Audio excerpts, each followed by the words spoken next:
Like a good Christian, 18-year-old Beth Miller always tried to follow the rules in her conservative home in Baton Rouge, Louisiana. I was raised in church, and I loved learning about the Bible, but my family was very strict. I wasn't allowed to go to dances or parties or anything like that, so I never had any boyfriends. So in the winter of 2006, when her friends told her about a phone dating service, Beth was curious.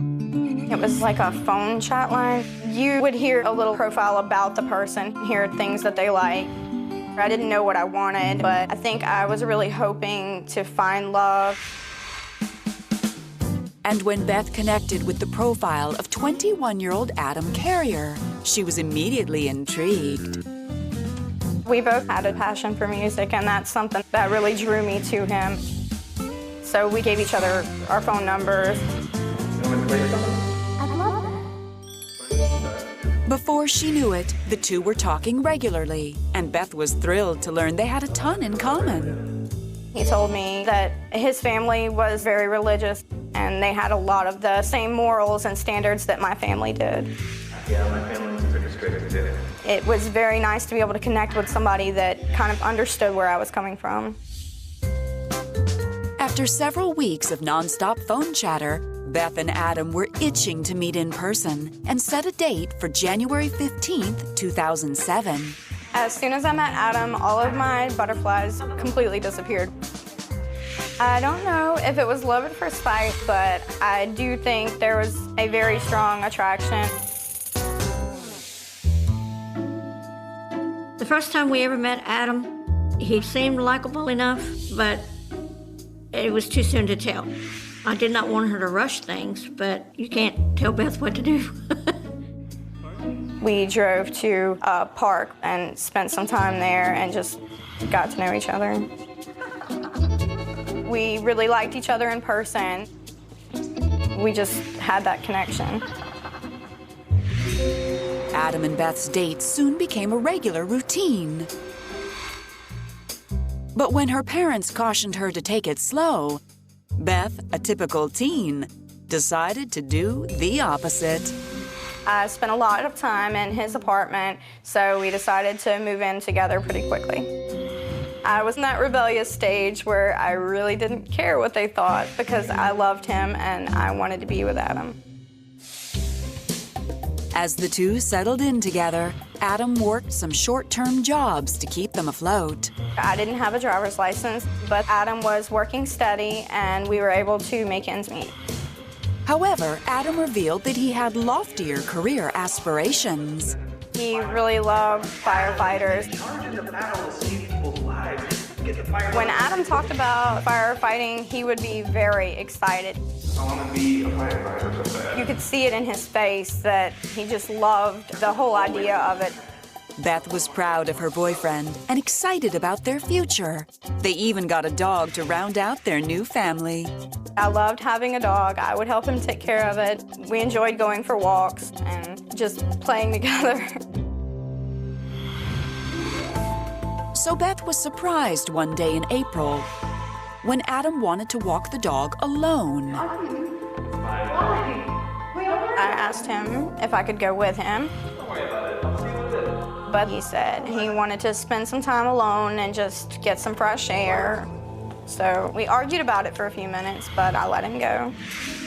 Beth's irritation quickly turned to concern when Adam returned hours later. He said, "Hey, there's a fire across the street. Come look at this. You can see the smoke from here." When we got to this fire, he was very excited. Beth was surprised as Adam jumped out of the car and tried to help the firefighters. I just didn't understand why he was so passionate about it. But I really thought that he genuinely wanted to help other people. But helping others was the last thing on Adam's mind. He had something much more sinister planned. He was hiding this other side of him. No one had any idea what Adam was doing. It was a shock. I didn't think he would ever take it that far.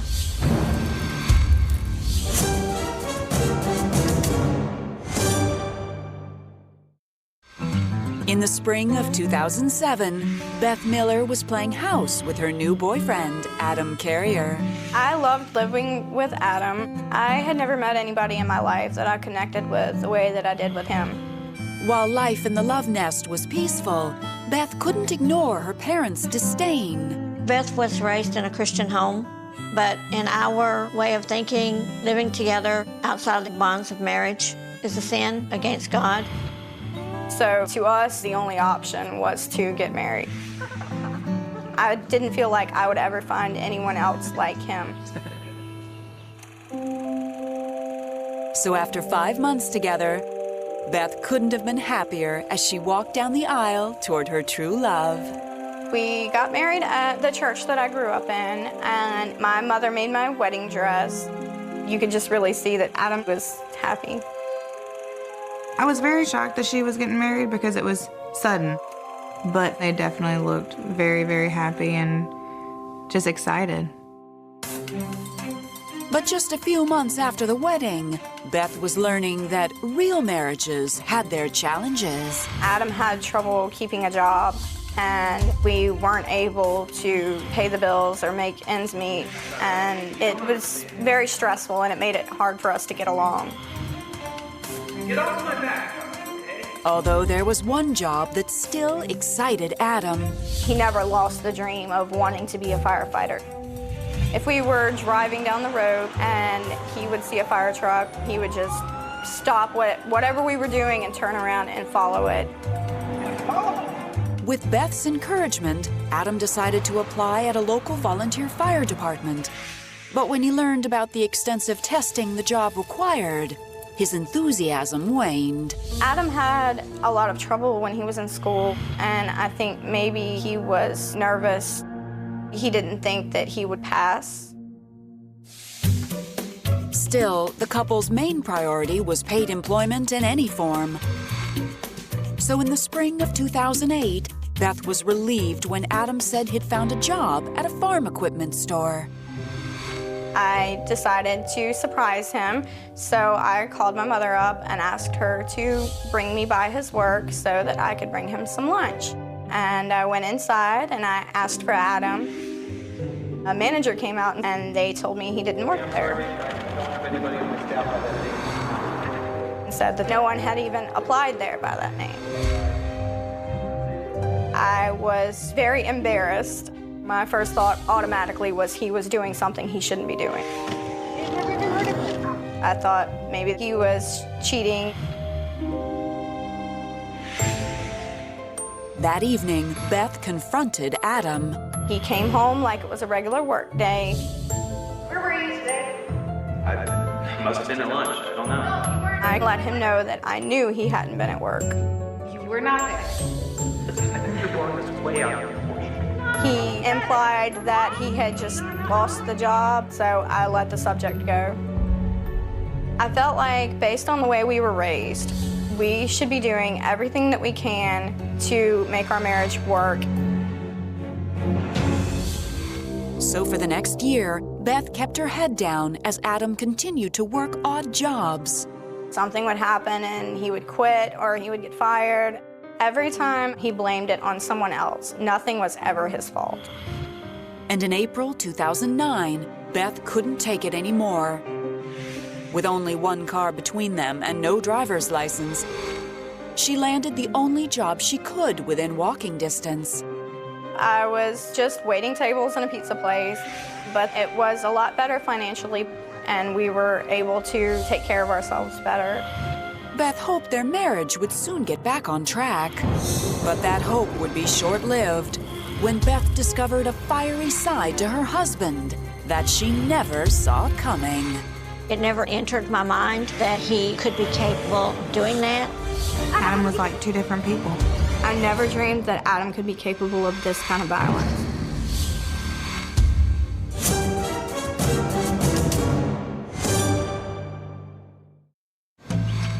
In the spring of 2009, Beth Carrier was working hard to repair her marriage after catching her husband in a lie. Been at lunch. I don't know. We're not there.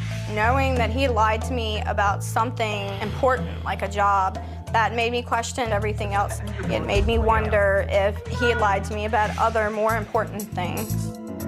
To avoid fighting, Beth threw herself into her new job.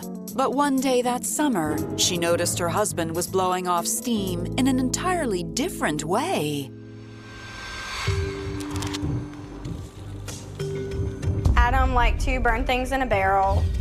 He wasn't like setting a fire on the ground or anything like that. They were always contained. He would just burn trash or leaves, anything that he could find. It seemed that the only thing that hadn't changed about Adam was his desire to become a firefighter.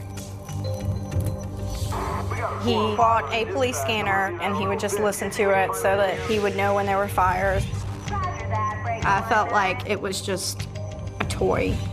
And if he had this passion, then he should be doing anything that he could to achieve that dream. But he wasn't really trying to pursue it. Despite the trust she was losing in him, Beth wasn't prepared to call it quits just yet.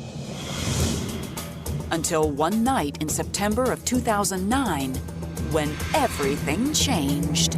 I wasn't happy with things that he was doing in his life. I was trying to talk to him and he didn't want to listen to me, and that made me angry. I had a drink in my hand and I threw the drink down on the ground and he became extremely enraged. Really? Oh, you're getting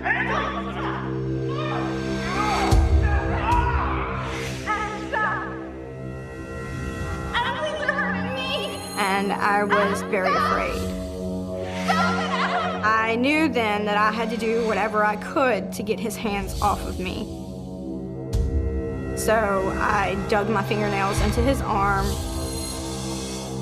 and the second he let go, I ran and grabbed the phone to call 911. He grabbed a knife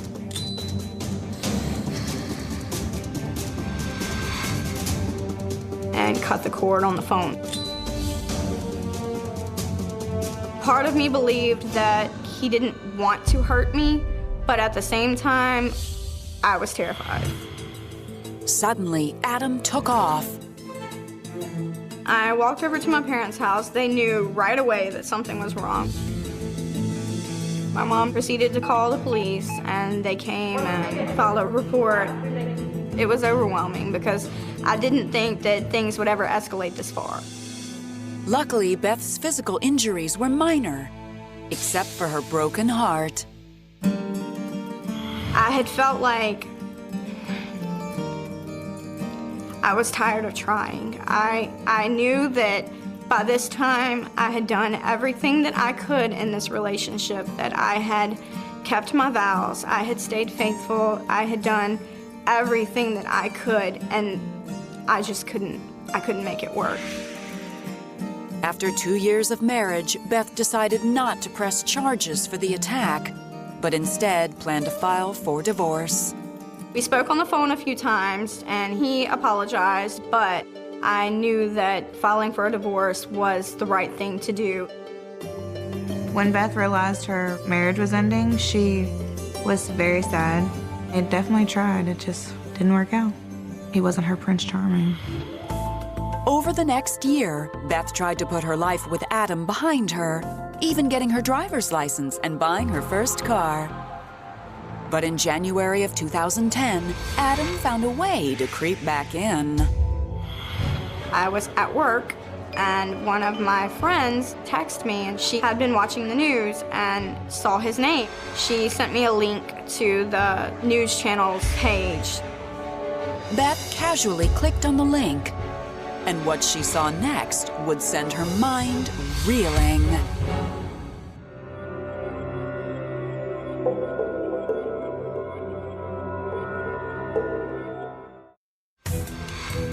In January 2010, Beth Carrier was blindsided when she read a news article her friend texted her and saw her former husband Adam pictured in a mugshot. I read it and found out that he had been arrested for arson. I was completely surprised. It was just very overwhelming, and my mind was scattered. Beth had no idea that just 2 weeks before, Adam had joined the West Feliciana Volunteer Fire Department as a probationary firefighter. And on January 15, 2010, the fire department was called to extinguish 2 suspicious fires at abandoned buildings. Both residences did not have running electricity to them, so somebody lit that fire. There was really no ignition source for a fire to start. They knew it was an arson. And fire investigators had begun looking into a suspect, their new hire. Adam was seen that night driving the fire truck prior to the fires being called in, almost pacing up and down the road in the fire truck like he was waiting for something. So that raised some eyebrows. Though investigators didn't find anything in Adam's record, they uncovered more evidence that pointed right to him and brought the young fireman in for questioning. We matched Adam's boots to the footprints that were found outside one of the buildings. His tire tracks matched the tire tracks found at the second residence. I think all this stacked together made Adam realize that he was in a no-way-out situation. That's when Adam confessed to setting the fires. Adam admitted starting a fire at the first location and waiting for the call to come in. I got in the fire truck and I went to the abandoned bar and I looked through the windows and I lit them on fire. When the call didn't come in initially, he thought the fire just did not start, so he went to a second location, found an abandoned house that he lit on fire. But when the call finally came in for the first fire, Adam responded to the second. This raised some suspicion on what was going on because nobody else had any knowledge of a fire being over there. Guys, where are you? I'm already at the location. Adam told investigators he set the fires in order to bring attention to hardworking volunteer firefighters.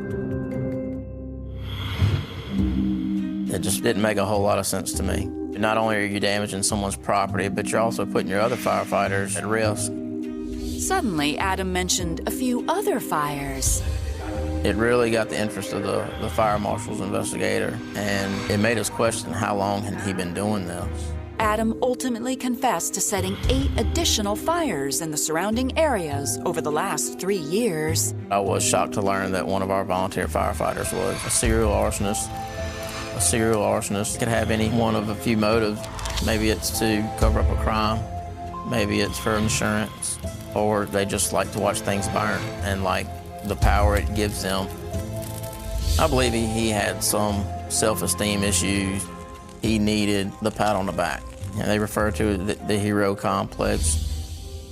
Nobody knows they start the fire, but everybody will know that they're the ones that put it out and save the day. The next day, the fire chief contacted Beth, and she was floored to learn Adam had been setting fires during their entire marriage. That's when I realized that all of these fires that he took me to, he set. The day that he took the dog for a walk and wouldn't let me come. He was so excited when he wanted to show me this fire. Now I realize that he was bragging. On January 28, 2010, Adam Carrier was charged with 10 counts of arson.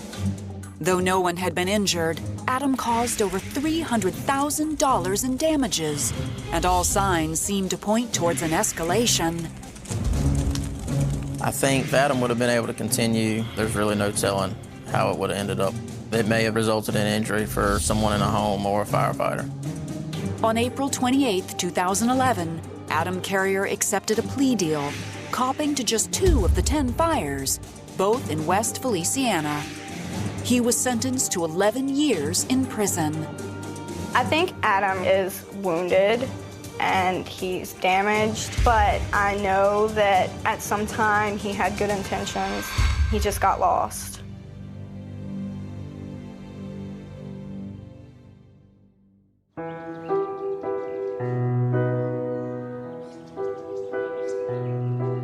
Today, Beth's journey into adulthood is complete.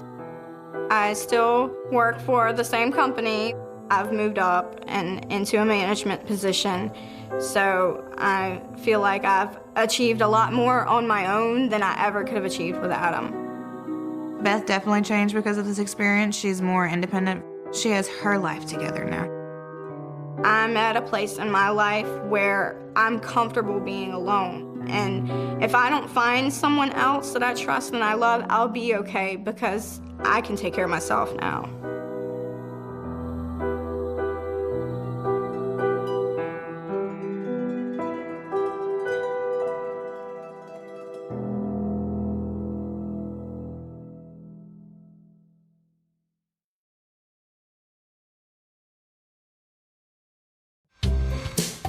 In the fall of 2006, 25-year-old single mom Katie Cole was seeking her footing in the adult world. My previous relationship just didn't work out, so I was taking business administration classes and raising my daughter. It was stressful being a single mom, but I had family and friends helping out a lot. A Staten Island cop's daughter, Katie hadn't found the right career or Mr. Right yet. But the red-haired beauty did know one thing. I was open to finding love, finding someone to help me, raise this baby up and take part in her life. Unfortunately, no one really stood out to Katie. Until that September while at a party, when she met a friend of a friend, Anthony Greco. At the end of the night, I was sitting in my car and he was throwing acorns at my car to get my attention, I guess. I said to my friends, I was like, is your friend an idiot? Why is he throwing things at my car? And she said, that's just my friend Anthony. I guess he didn't know what to say, and that was his way of being like, hey, notice me. And Katie couldn't help but notice how attractive the 27-year-old was. Anthony, he was handsome. I'm Anthony. Katie. On the outside, he was very rough and rugged. And I guess that's one of my faults. I always went for the bad boy. So a few weeks later, Katie invited Anthony over for dinner. And was glad she did. We talked about a lot of things. So tell me about your daughter. She's beautiful.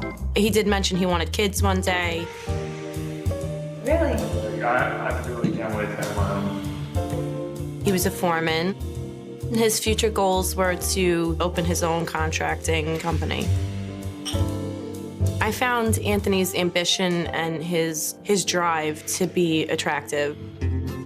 Over the next few weeks, Anthony began spending more and more time at Katie's house. The relationship progressed really, really fast. Faster than I or anyone could have imagined it would. He was fantastic with my daughter. Being a single mom, it's a package deal, and a lot of guys can't handle that, and Anthony seemed to be more than happy with it. When Katie met Anthony, he sounded like the perfect guy. He wanted to be involved with her and with her daughter. He sounded like he was able to provide her with everything that she had wanted and hoped for. So just 2 months later, Katie and her daughter found themselves moving into Anthony's beautiful home. He was like, the house is big enough for us, big enough for your daughter. It was moving fast, but it was moving in the right direction. But she had no sooner moved in when drama came knocking on her new front door. We're sitting on the couch, and it's late. Anthony said, Oh my God, this is my ex-girlfriend. I was like, wait, what? He said, let me go handle this. I hear her screaming, saying, you gave her the life that I was supposed to have. I'm supposed to be here. I'm supposed to be living here with you. This shouldn't be her right now. This should be us. I was like shocked. He's like, I'm in love with this girl, and I want to spend the rest of my life with this girl. And then she's like, all right, I'm just glad you guys are happy. I hope you guys have a wonderful life together. She ends up leaving. Anthony explained the incident by telling Katie that his ex-girlfriend Melissa had never accepted their breakup. So that was the end of it. I let it go. Anthony seemed to be someone that I could have a future with.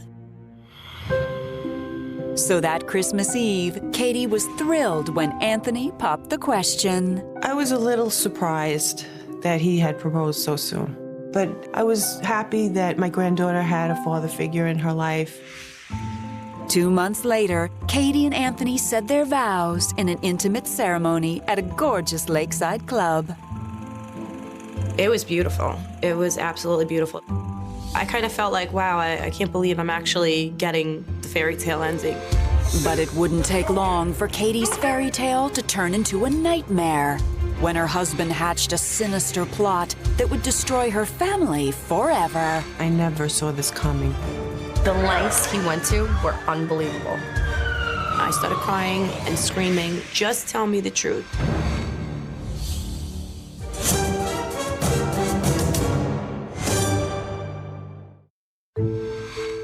In February of 2007, newlyweds Katie and Anthony Greco were raising her daughter and anxious to start a family of their own. I felt like no matter what happens now, you know, we're starting our life and it's official.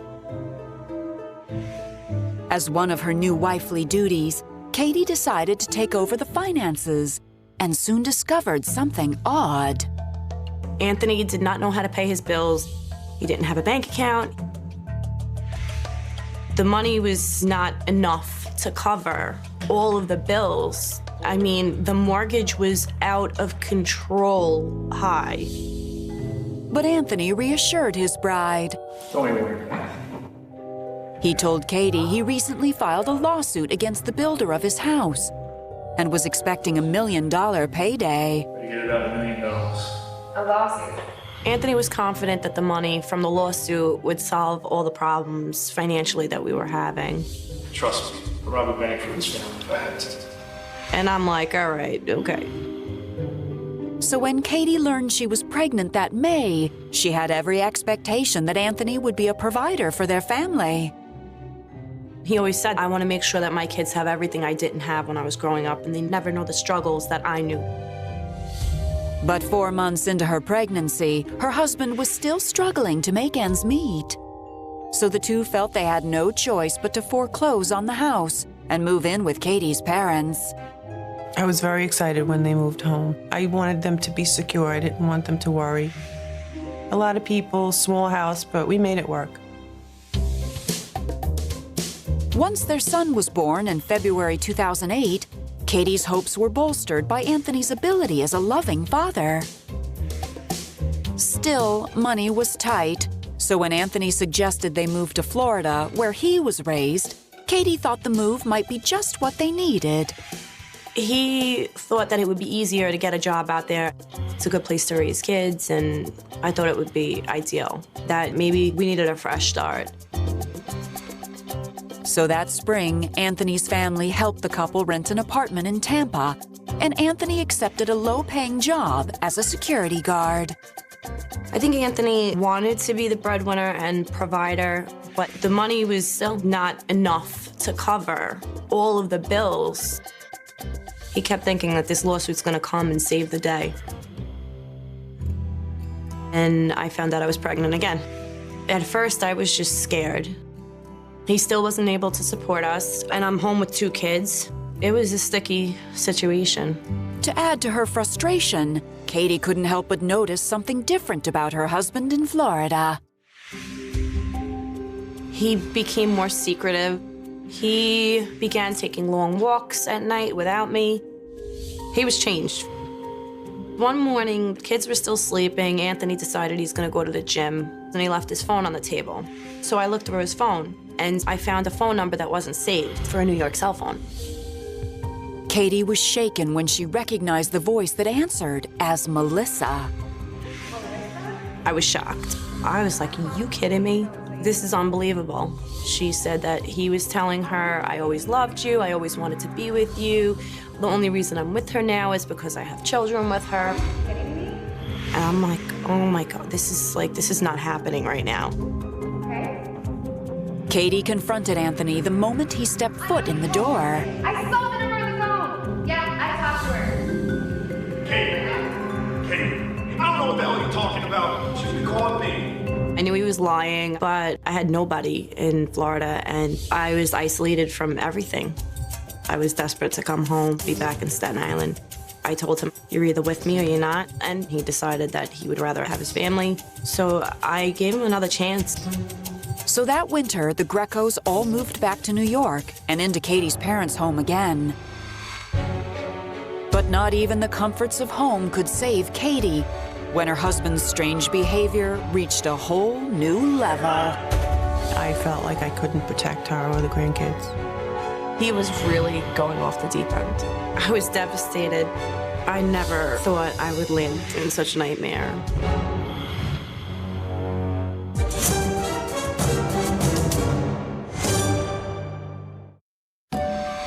By the winter of 2008, after giving birth to their second child, Katie Greco and her husband Anthony had come full circle. It was mixed emotions being back at my parents' house. I was glad because I knew we were okay and we were safe, but I felt defeated because we didn't make it in Florida. So in November 2010, when Katie's grandfather died, the pair chose to move 85 miles away to Coopersburg, Pennsylvania. I wanted to be closer to my grandmother, and it was more cost-effective to be up there. And the icing on the cake would be that we're not where the ex-girlfriend is. Life seemed a little more stable for the couple. But the very next month, Katie was astounded to learn she was pregnant yet again. I was scared to death. I mean, granted, we were grounded and things were okay for the moment, but I knew with this last baby that we were always going to struggle. Adding to the pressure, Anthony found out that the big payday he had been expecting wasn't coming. When Anthony found out that the lawsuit was finally going to be settled for way less than he initially planned for, he was livid. Anthony definitely spiraled out of control. He became angry, irrational. He would fight with me over a fork being in the spoon's drawer, like nonsense. It's just a fork. You could tell that Katie was under a lot of stress. They had 3 kids. She was pregnant with the 4th. And she just wanted to come home. I didn't want my kids to think that this was a normal, healthy relationship. So I decided to move back to Staten Island because his anger was out of control. Anthony tried everything in his power to get me to stay, but I was done. So in October 2012, Katie moved back home and gave birth to their 3rd child. She and Anthony were amicable and agreed to put off their custody hearing until the divorce was final. We decided that he would take them every other weekend down to Pennsylvania. So that was fine by me. He would come get them on a Friday and return them on Sunday. They would go have a good time, come home, no problem. But one weekend, Katie couldn't help but notice Anthony came to get the kids in a brand new car. I walk out of the house and I'm looking for the minivan that he was driving. And he said, no, I'm driving this blue Cadillac. And I said, well, whose car is this? And he goes, oh, it's a relative of his, whatever. And that wasn't the only change in her ex. He looked like he got hit by a Mack truck. Forget 5 o'clock shadow. He had like 24-hour shadow. Terrible. Yeah, I know. I've been working late. Something was definitely not right, but who am I to say, like, you don't look right, you're not taking the kids, you know? I just kind of like noted it. The next evening, Katie called to say goodnight to her children as usual. He picked up the phone, sounded normal at first, no problem. All of a sudden he says, I have to let you know there was an issue here. The cops were here. What do you mean the cops were there? And then he said, there was a robbery in the area. Oh my God. The person tried to get into our house. He's like, don't worry, nothing's wrong. He really didn't get into specifics, and I thought it was over at that point. But the following morning, when Katie received a phone call from a detective, she discovered it was far from over. They were very scared. They felt like they were going to die that day. I was freaking out. I knew I had to get my kids away from him.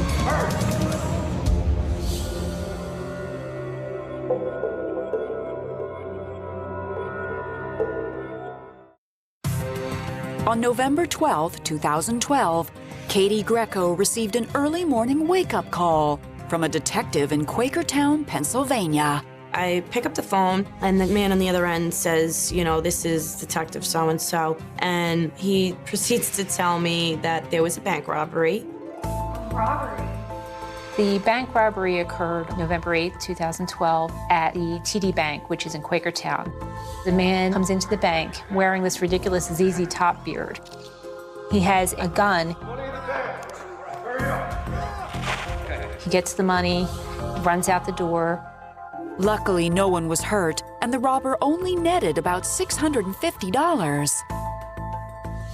He said the person fled in a vehicle, and the vehicle was found on the property that was leased to me and my husband.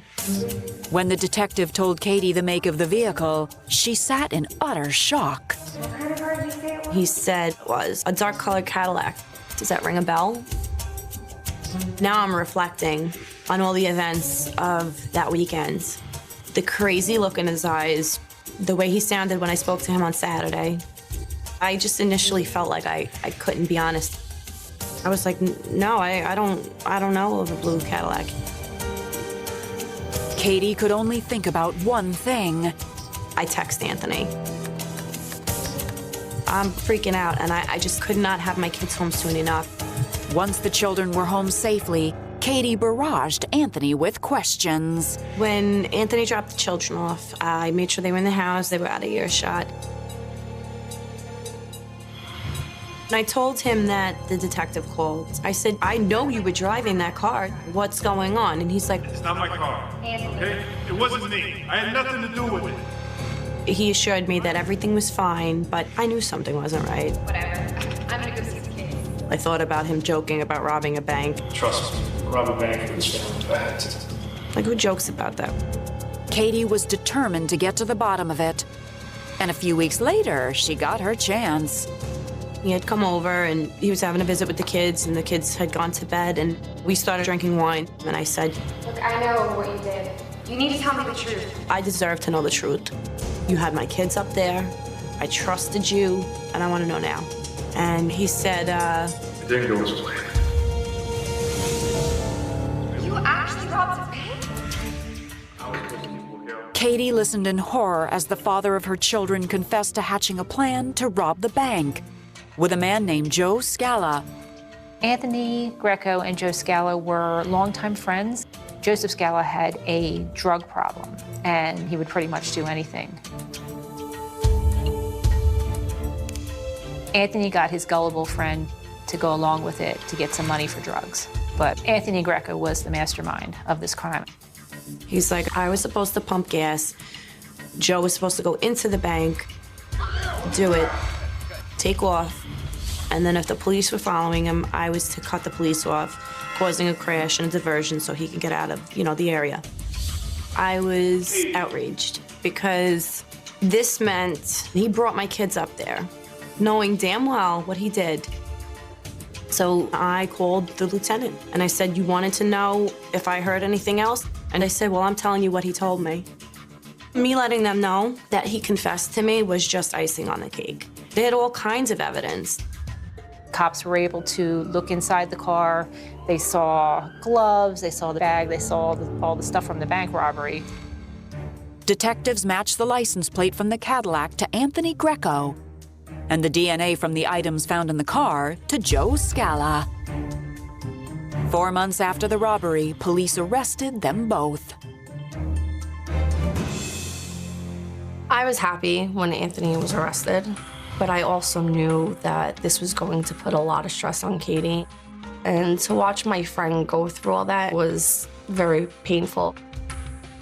On November 12, 2013, Anthony Greco pled guilty to 22 charges, including robbery, conspiracy, and reckless endangerment. He was sentenced to 3 to 10 years in prison. His partner in crime, Joe Scala, pled guilty to the same charges and was sentenced to 7 to 14 years in prison due to the enhanced nature of his crimes. Anthony Greco told the judge that at the time of the bank robbery, he had 4 kids, his wife was leaving him, and he thought if he had more money, she would stay. It was just an excuse.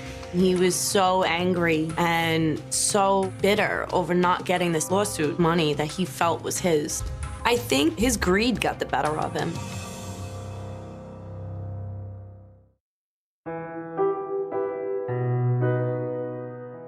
Today, Katie is still dealing with the aftermath of her husband's crimes.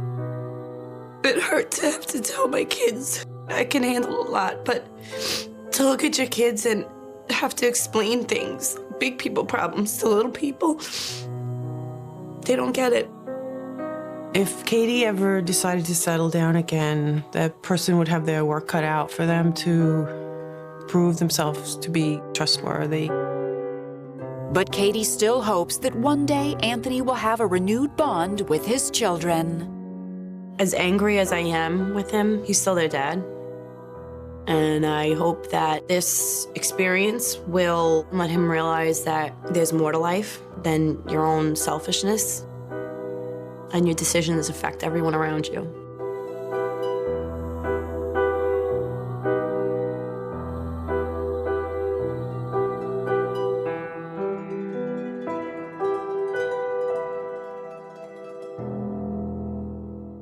It begins with a silence that should never have lasted this long. A driveway in Florida, still warm from the afternoon sun, a car parked crooked like it was abandoned mid-thought, a purse left behind, keys still inside, and a front door that never opened again. No struggle. No scream. No goodbye. Just absence. And in 2005, absence was enough to shatter an entire community. Back then, Florida was booming, new subdivisions rising from sand, palm trees lining freshly poured asphalt, families chasing the promise of better weather and easier lives. This neighborhood looked exactly like that promise. Quiet. Safe. Predictable. The kind of place where neighbors waved but didn't pry, where doors stayed unlocked longer than they should have, where nothing ever happened. Until it did. The woman who vanished that evening was known for routine. She left work at the same time every day. She stopped at the same gas station, bought the same brand of coffee, drove the same route home. Her co-workers described her as reliable, almost painfully so. She called her family every Sunday night. She never missed. Not once. Until the phone stayed silent. When police arrived, they found no blood, no signs of forced entry, no shattered glass. Just a house paused in time. Dinner plans written on a notepad. Laundry half folded. A television still plugged in.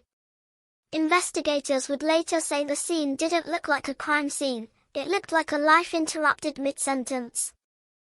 Within hours, word spread. Florida 2005. Missing woman. Cold case in the making. Neighbors gathered at the end of driveways, whispering theories, scanning unfamiliar cars, replaying the last time they'd seen her wave from behind the wheel. Some said she had been followed. Others insisted she had secrets. Every rumor grew teeth by nightfall. Detectives started where they always do, timeline. The last confirmed sighting was a grainy gas station camera just 3 miles from her home. She steps into frame, hair tied back, expression neutral, unaware that history is about to freeze her there forever. She pays in cash. She leaves alone. No one follows her out on camera. No obvious threat. Nothing that screams danger. And yet, she never makes it home. The first search was frantic. Helicopters cutting through humid air. K-9 units tracing scents that dissolved into asphalt and heat. Volunteers combing canals, wooded patches, construction sites. Florida's landscape doesn't keep secrets quietly, water heights, swamps swallow, and time erases edges fast. Every hour that passed felt heavier than the last. Family members spoke to the media with voices that shook but never broke. They begged. They pleaded. They promised forgiveness for anyone who knew something. They repeated her name until it echoed across local news broadcasts. The word, cold case, hadn't been spoken yet, but everyone felt it approaching. Investigators pulled phone records. Credit cards. Emails. Nothing unusual. No withdrawals. No messages that hinted at escape. This wasn't someone running from their life. This was someone taken out of it. Then came the first strange detail. A neighbor reported hearing a car door slam later than usual that night. Not loud. Not violent. Just out of rhythm. Another neighbor mentioned headlights idling too long near the curb. Small things. The kind that only matter after someone disappears. The kind that make you wonder how many answers hide inside moments people barely notice. Police canvassed registered offenders in the area. Questioned co-workers. Ex-partners. Anyone who had ever argued with her. Every door knocked raised hope, and crushed it just as quickly. Each interview ended the same way, no connection, no evidence, no direction. Days turned into weeks. Weeks into months. The headlines shifted tone. Missing became mysterious. Investigation became search stalls. And eventually, the phrase everyone feared appeared in print, Florida 2005 cold case. But the case wasn't cold to her family. Not to the people who kept her room exactly as she left it. Not to the mother who still listened for footsteps at night. Not to the brother who drove her route over and over, convincing himself that repetition could summon answers. Detectives felt the pressure too. Behind closed doors, frustration thickened. Someone doesn't just vanish without leaving something behind. Not in daylight. Not in a neighborhood like this. Not without help. That belief hardened into certainty. This was not an accident. This was not voluntary. This was a crime executed quietly, efficiently, and with terrifying confidence. Then a lead surfaced, fragile, partial, but enough to spark urgency again. A vehicle seen near the gas station around the same time. Not captured clearly. No plate. Just a color and a shape that didn't belong. Witnesses disagreed on details. 4 doors. 2 doors. Dark. Light. Memory betrayed everyone. Still, detectives chased it. They always do. Because cold cases don't begin as cold, they begin with momentum that slowly bleeds out. As media attention faded, so did resources. Detectives were reassigned. Files stacked up. Evidence boxed and labeled, then shelved. The silence returned, heavier now, layered with years. And yet, somewhere inside those boxes, something waited. A detail dismissed. A name written down but never circled. A truth that refused to die, even when everyone else moved on. Because this wasn't just a disappearance. This was a fracture in time. A moment Florida never fully closed. A cold case that would not stay buried. And 15 years later, when the phone finally rang again, the voice on the other end would say words the family had both prayed for and feared since 2005. We know what happened. By the second week, hope had begun to rot into something darker. The flyers curled at the edges under Florida sun. Phone lines that once ran non-stop went quiet. And inside the police department, the case board, once crowded with photos, maps, timelines, started to look unfinished, like a puzzle with pieces no one could find on the floor anymore. Detectives replayed her last day again and again, frame by frame, minute by minute, as if time itself might crack under pressure. She clocked out on schedule. She chatted briefly with a co-worker about weekend plans that never came. She drove toward the gas station, the camera catching her face one final time. Ordinary. Calm. Alive. Then the footage ends, and so does certainty. They searched her car next. Every inch. Under seats. Inside vents. Trunk lining peeled back. No defensive wounds. No foreign fibers. No blood. The car smelled faintly of coffee and citrus cleaner. The kind of scent you don't forget once it's gone. Investigators would later admit the vehicle confused them more than anything else. It wasn't dumped. It wasn't hidden. It was parked like she expected to come back. That detail wouldn't let go.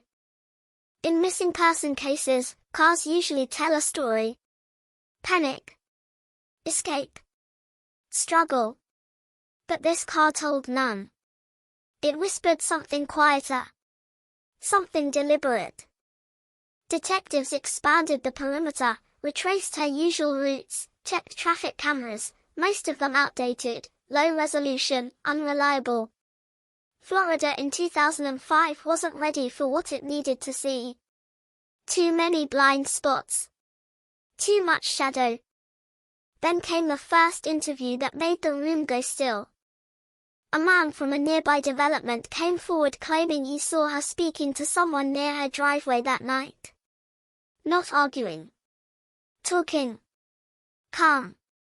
He couldn't remember the face, only the posture, relaxed, familiar. Someone she didn't fear. Someone she might have trusted enough to step closer. That changed everything. The theory shifted. This wasn't a random attack. This wasn't a stranger jumping from the dark. This was contact. Conversation. An invitation or a deception wrapped in normalcy. Police revisited her personal life with sharper eyes. Who did she trust? Who knew her routine? Who knew when she would be alone? Friends described her as cautious but kind. Not naive. Not reckless. She didn't invite strangers in. She didn't meet people last minute. She didn't disappear. Ex-partners were questioned again. Alibis poked and prodded. Timelines squeezed until they screamed. Nothing broke. Co-workers felt the weight next. One by one, they sat under fluorescent lights answering the same questions in different orders.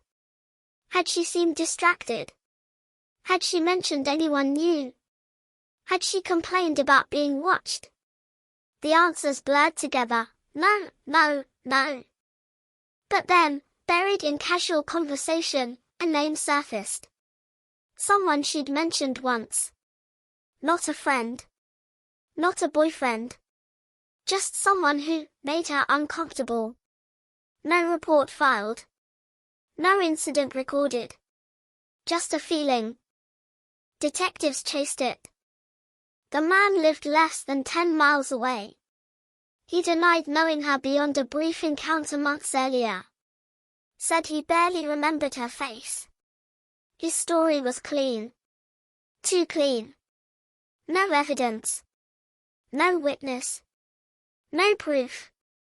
Still, the name stayed circled on the board. As days turned into months, the investigation began to fracture under its own weight. Leads contradicted each other. Witnesses changed their stories without realizing it.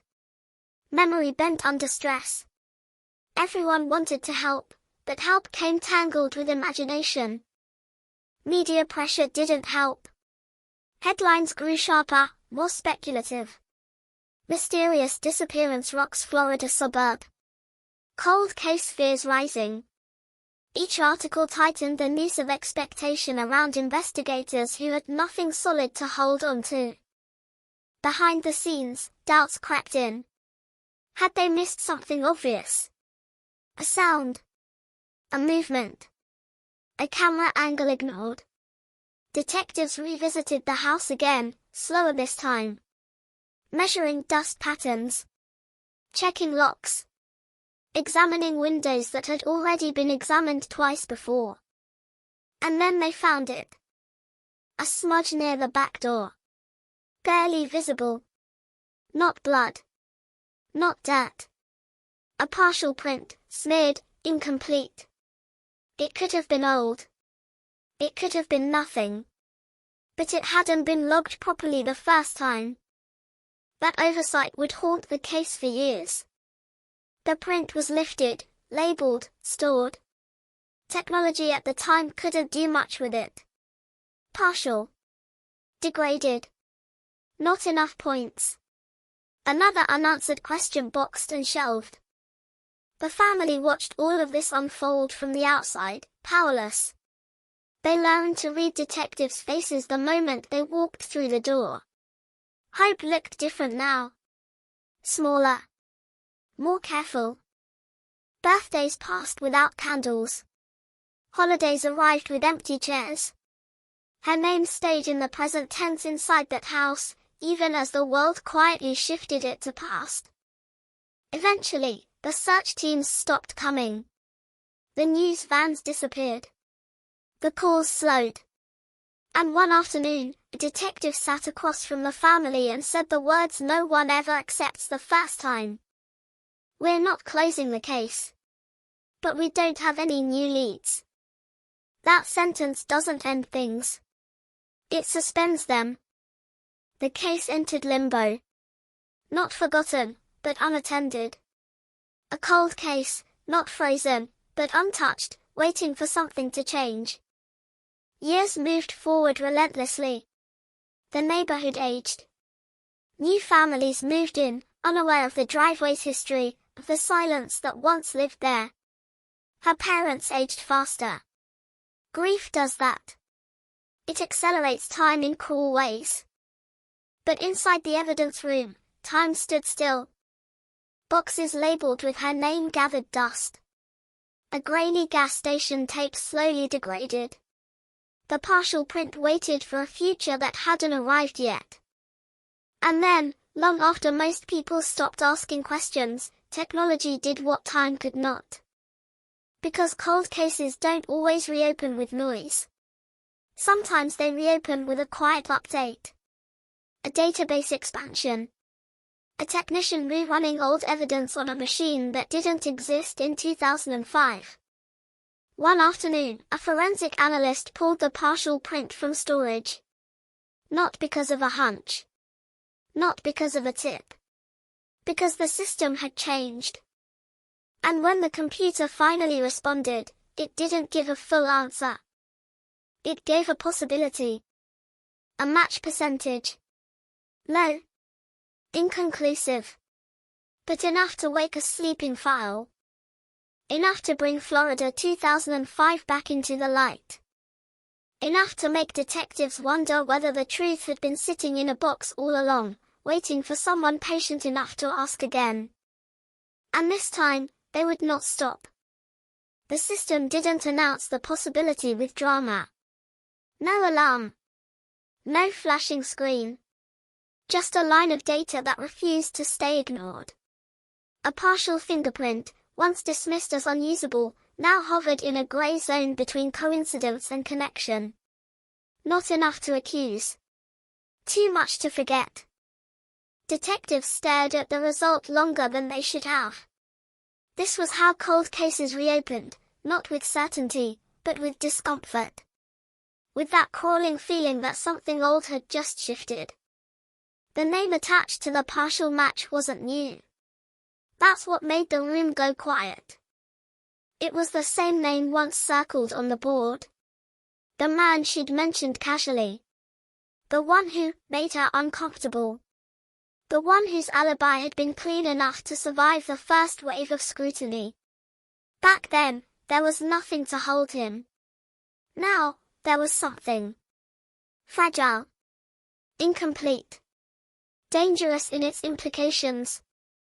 Detectives pulled the old file and reread it as if it belonged to someone else. Interviews sounded different now. Pauses lingered longer. Answers felt rehearsed in hindsight. The human brain is cruel like that, it rewrites certainty once doubt enters. They started with surveillance. Quiet. Methodical.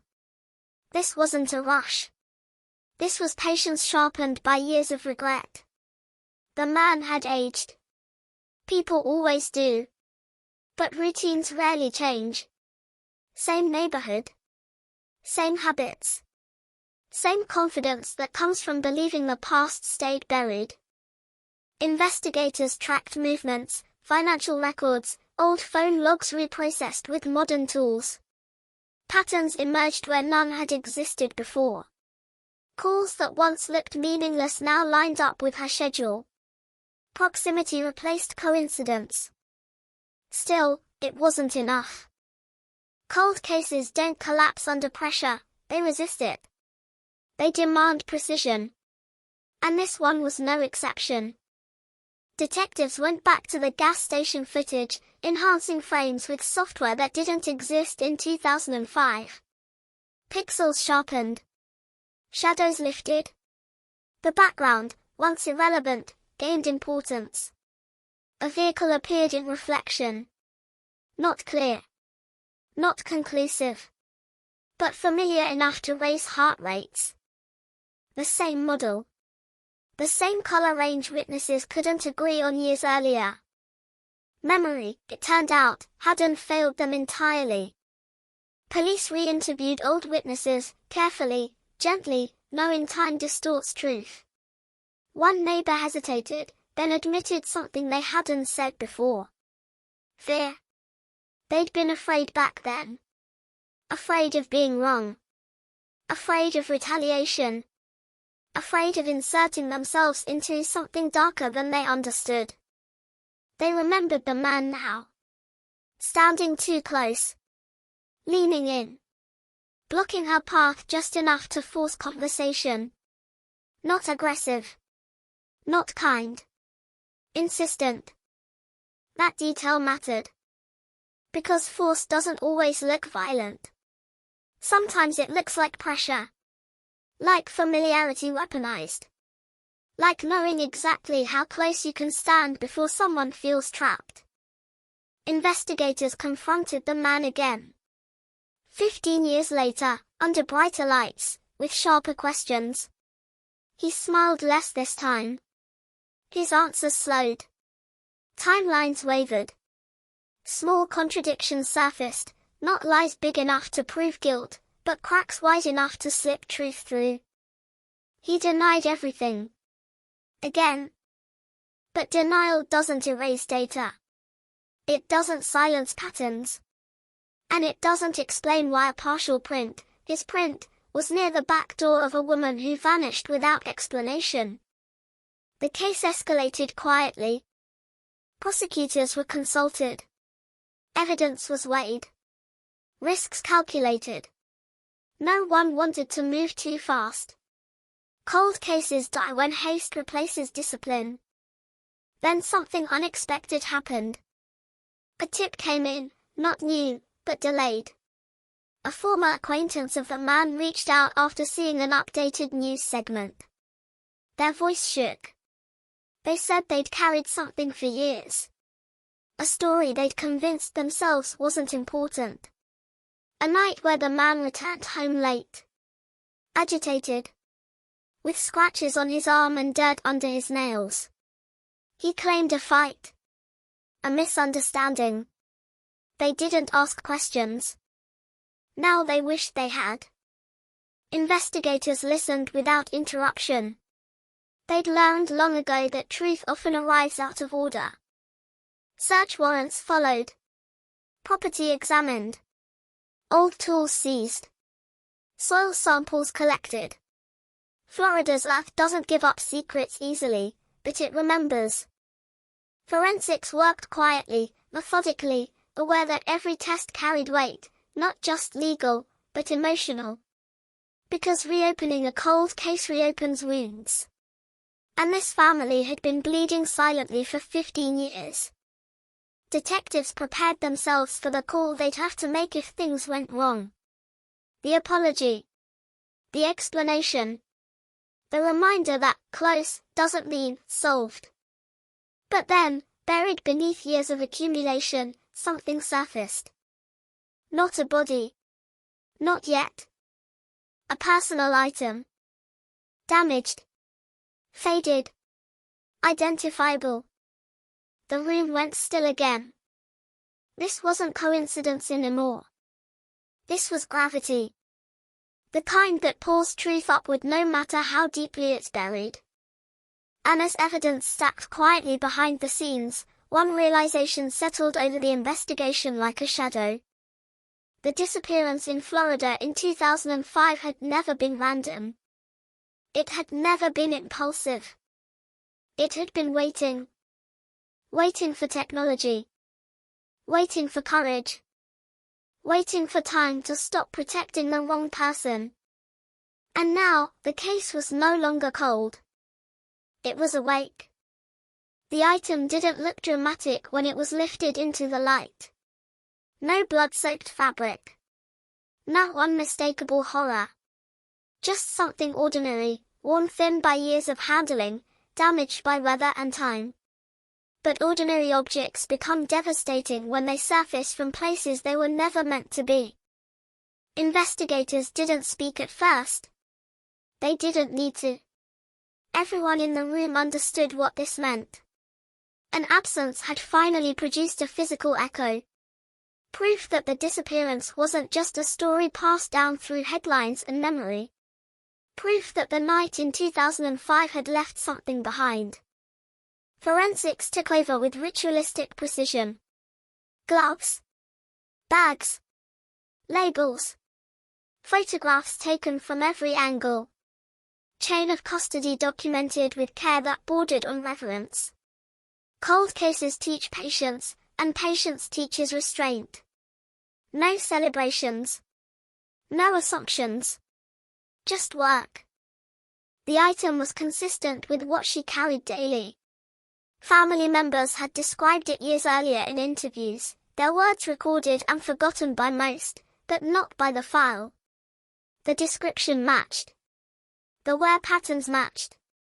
Even the damage told a story: pressure, abrasion, exposure. It hadn't been dropped casually.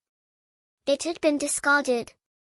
That detail mattered more than anyone said out loud. Because people don't discard reminders by accident. The search widened. Ground-penetrating radar rolled slowly across land the man had once controlled. Old properties. Temporary work sites. Places that had changed ownership since 2005. Florida grows fast. It builds over memory. Concrete poured over dirt that once knew too much. Each scan felt like a held breath. Nothing definitive surfaced at first. Just anomalies. Disturbances that could be roots. Could be debris. Could be nothing. Cold cases live in that uncertainty. They force investigators to decide how much disappointment they can afford. Meanwhile, the man felt the pressure tightening. Surveillance picked up changes in behavior. Restlessness. Erratic routines. Late-night drives with no destination. Small things that mean nothing until they mean everything. When detectives brought him in again, the room felt different. This wasn't an interview anymore. This was containment. They didn't accuse. They didn't raise voices. They laid out facts carefully, one at a time, like weights added to a scale. The partial print. The updated witness statements. The recovered item. The soil samples pending analysis. He listened. His eyes drifted. He nodded at strange moments. When silence stretched too long, he filled it with details no one asked for. That's when detectives knew they were close. Guilt doesn't always explode. Sometimes it leaks. They asked him to walk them through the night in 2005 again. Slowly. From the beginning. He hesitated at points he hadn't hesitated before. Times shifted by minutes. Locations blurred. Memory, once crisp, now felt staged. Then he made a mistake. He referenced something investigators had never released publicly. A detail about her routine that only someone watching closely would know. The room didn't react. Detectives let it pass like a dropped stitch, knowing they could unravel it later. Outside the interview room, the weight of 15 years pressed in. This wasn't just about evidence anymore. It was about responsibility. About doing justice not only to the victim, but to the truth itself. Because once a case like this reopens, it changes everyone involved. The family was informed carefully. Not with conclusions. With progress. With honesty. Their reactions were restrained, controlled by years of emotional self-defense. Hope had burned them before. They listened, asked few questions, and waited for the next call like they had waited for all the others. Forensics came back first. Soil samples contained traces consistent with disturbance around the time of the disappearance. Not proof of burial, but proof of activity. Combined with timelines, it narrowed focus. Narrowed possibilities. Narrowed excuses. Detectives returned to the property with renewed urgency. This time, they didn't search broadly. They searched precisely. Measuring. Marking. Digging where data pointed, not where instinct wandered. Hours passed. Then days. And then, something changed in the air. A pause. A signal. A technician's raised hand. What emerged wasn't immediate clarity. It was fragments. Evidence of concealment. Human in origin. Enough to stop work. Enough to call supervisors. Enough to make every step suddenly feel heavier. No one spoke the word out loud yet. But everyone knew. The case crossed a line that cannot be uncrossed. Notification protocols activated. Prosecutors briefed. Warrants expanded. The man was detained, not charged yet, but no longer free. His confidence evaporated in real time. Inside an interview room, he sat alone for hours. The walls absorbed his breathing. Time did what it always does when it's no longer on your side. When detectives returned, they didn't rush. They didn't threaten. They told him what had been found. Carefully. Clinically. They watched his face change in increments too small for cameras but too large to miss. His denial softened. Then fractured. He spoke about stress. About misunderstanding. About moments getting out of control. He avoided names. Avoided specifics. But he talked. And that mattered. Confessions rarely arrive clean. They arrive tangled, self-serving, incomplete.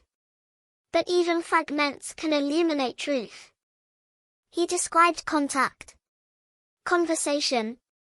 An argument that wasn't supposed to escalate. Fear replacing control. A decision made too late to undo. He didn't describe himself as violent. He described himself as desperate. Desperation doesn't absolve guilt. As the statement unfolded, detectives compared it silently to evidence, to timelines, to years of unanswered questions. Pieces aligned. Gaps closed. Not all of them. But enough. The charge came later. Deliberate. Measured. Heavy. When the family received the call, it wasn't the relief movies promise. There were no tears of joy. Just a long silence, followed by a question whispered more than spoken. Is it really over? Justice doesn't arrive with certainty. It arrives with weight. And even as the case moved forward, one truth remained unresolved, hanging in the space between relief and grief. Knowing what happened doesn't erase what was lost. It only changes the shape of the pain. And as Florida prepared to hear the truth about a cold case that had haunted it since 2005, the family prepared for something harder. Facing the end of waiting. The truth, once spoken, didn't rush out like a confession in a courtroom drama. It seeped. Slowly. Reluctantly. In pieces that had to be assembled by people trained to listen between the words. What he said mattered less than how he said it. Where his voice tightened. where it wandered, where it went quiet altogether. He talked about that evening as if it were weather, something that happened to him, not something he caused. He said he hadn't planned to see her, that he'd only wanted to talk, that it was coincidence they crossed paths. Coincidence is a word people cling to when intention becomes dangerous. According to him, the conversation near her driveway wasn't supposed to last. He described it as calm at first. Familiar. He said she recognized him, that she didn't seem afraid. That detail struck detectives immediately, because fear isn't always visible. Sometimes it's internal. Sometimes it's compliance masquerading as politeness. He claimed the argument started when she tried to leave, when she stepped back, when control slipped. He avoided describing the moment directly. People often do when words become evidence against themselves. Instead, he circled it with explanations, panic, confusion, a sudden loss of judgment. He spoke about noise he didn't expect, about neighbors too close, about time moving too fast. Detectives listened without interruption. They had learned long ago that the more someone talks, the more they reveal, not just facts, but psychology. He admitted to moving her. Not immediately. Not far at first. He described it as temporary, as if time itself could be paused while he decided what to do next. That illusion collapsed quickly. Panic became logistics. Logistics became permanence. The location he described matched the search area. Not perfectly, but close enough to confirm what evidence had already begun to say. When asked why he waited so long, his answer was simple. Because it worked. 15 years of silence had protected him. Time diluted suspicion. Technology lagged behind truth. Witnesses doubted themselves. And he learned to live inside that gap. Cold cases don't haunt perpetrators the way movies suggest. Not always. Sometimes they settle into routine, convinced the past is done. Until it isn't. As investigators documented every word, prosecutors prepared the case carefully. Cold cases collapse under arrogance. They require humility. They require precision.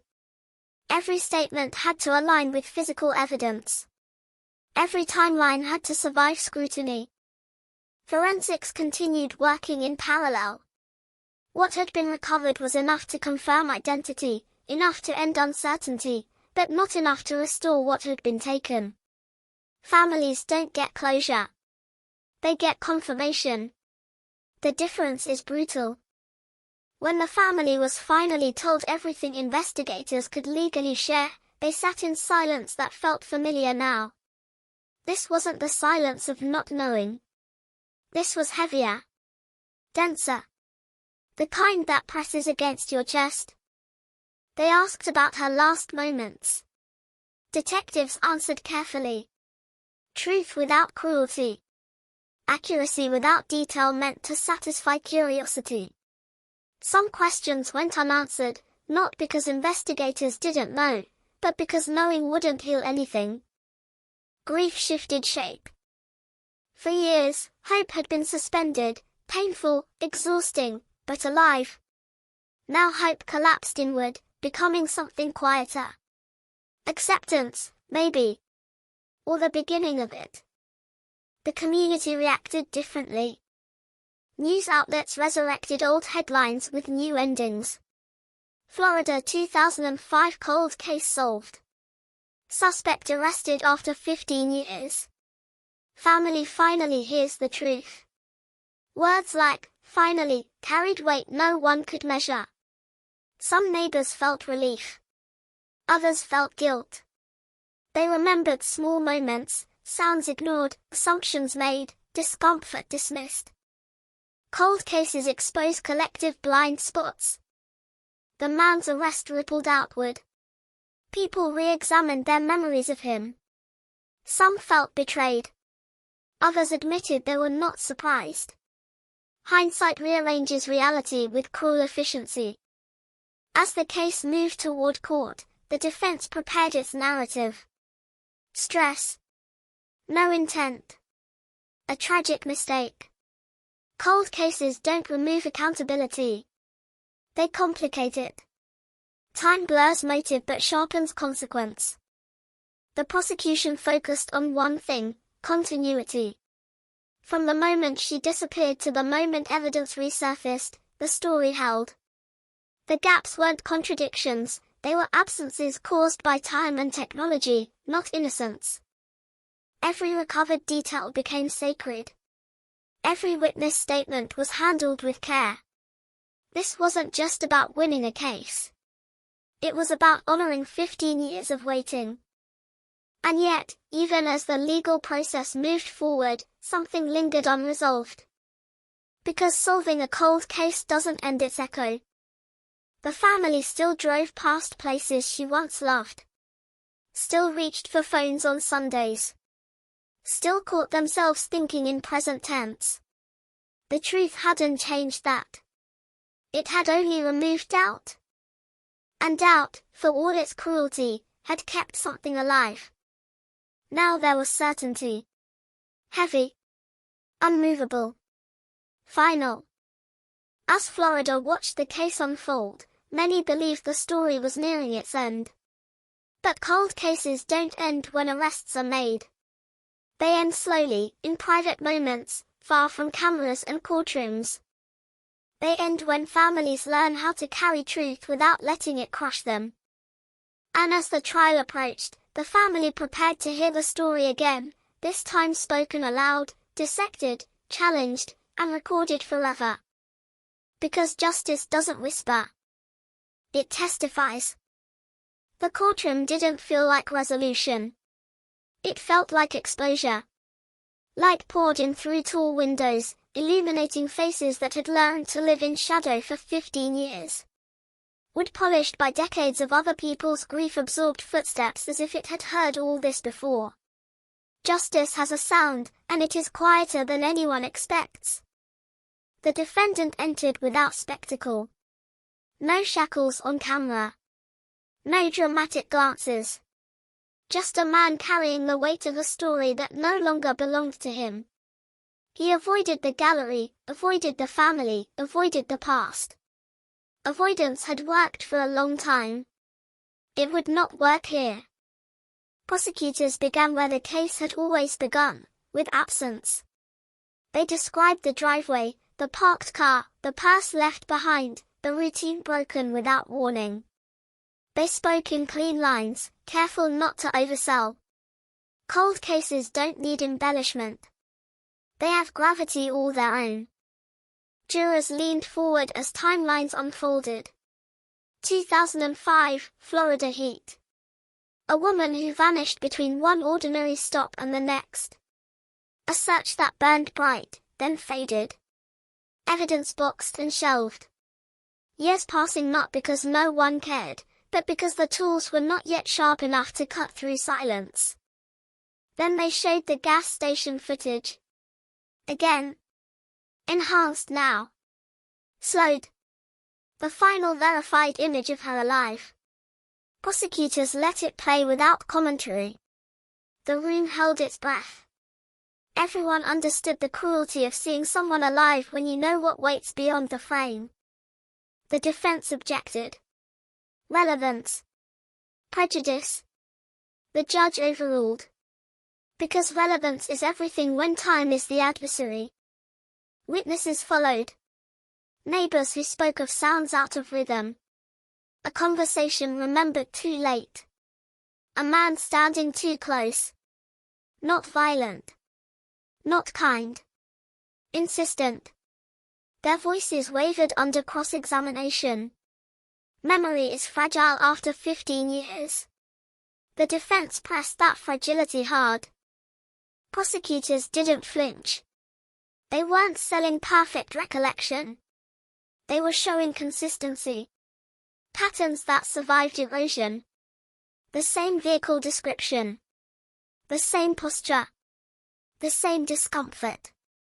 Cold cases aren't solved by a single clear memory. They're solved by many imperfect ones aligning. The forensic analyst took the stand next. Calm. Methodical. They explained partial prints. Databases that grew over time. How something once inconclusive became meaningful. Not a miracle.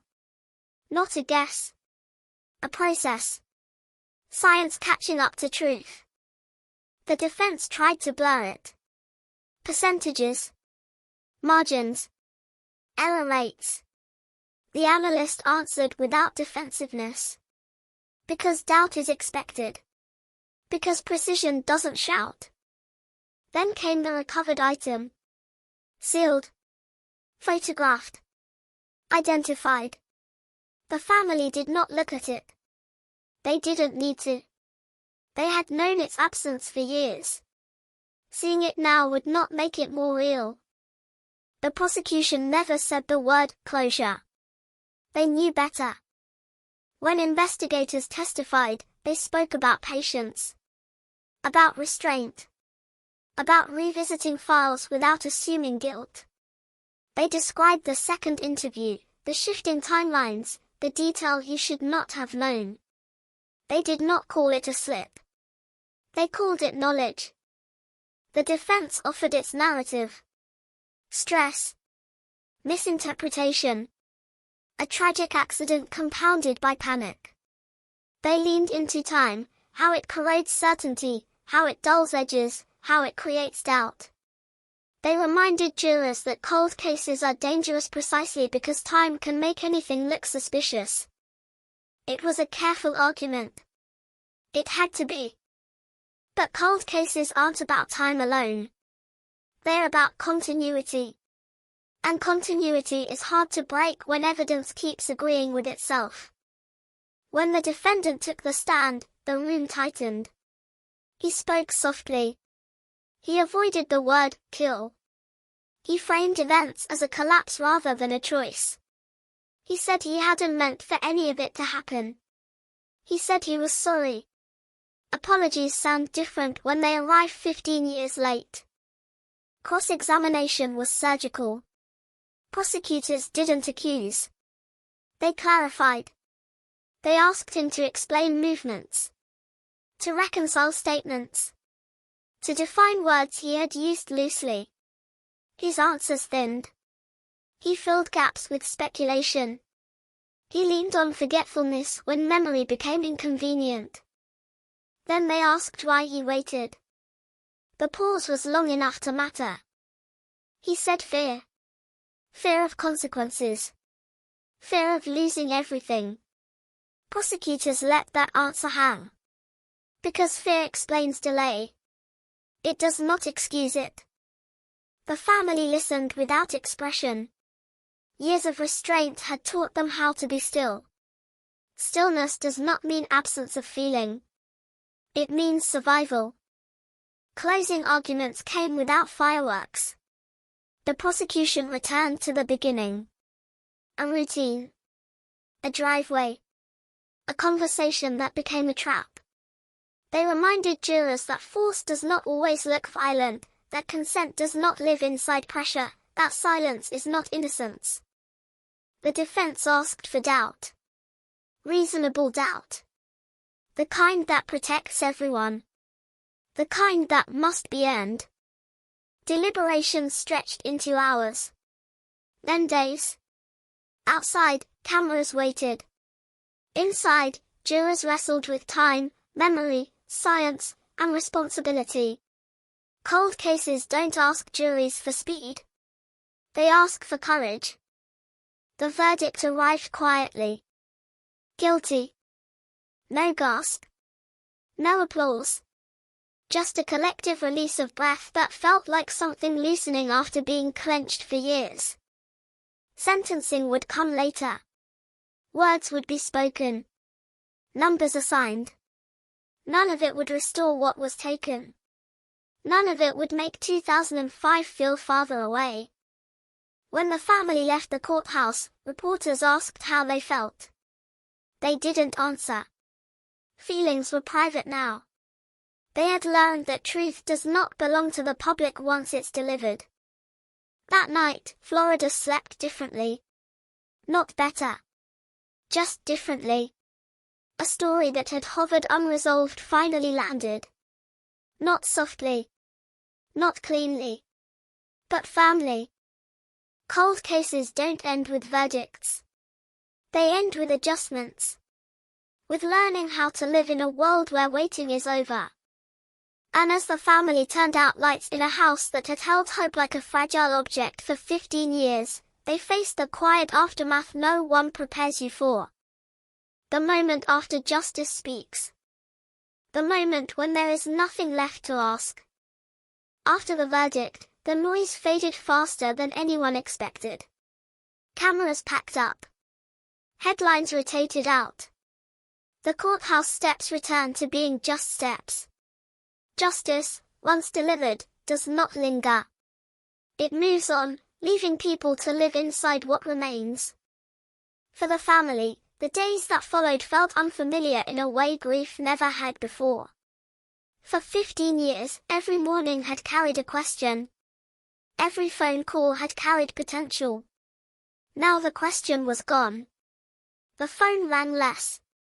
Silence returned, but this time it wasn't empty. It was full of answers they hadn't yet learned how to carry. They returned home to a house that had quietly organized itself around absence. Photos still lined the shelves. Her handwriting still lived on scraps of paper tucked into drawers.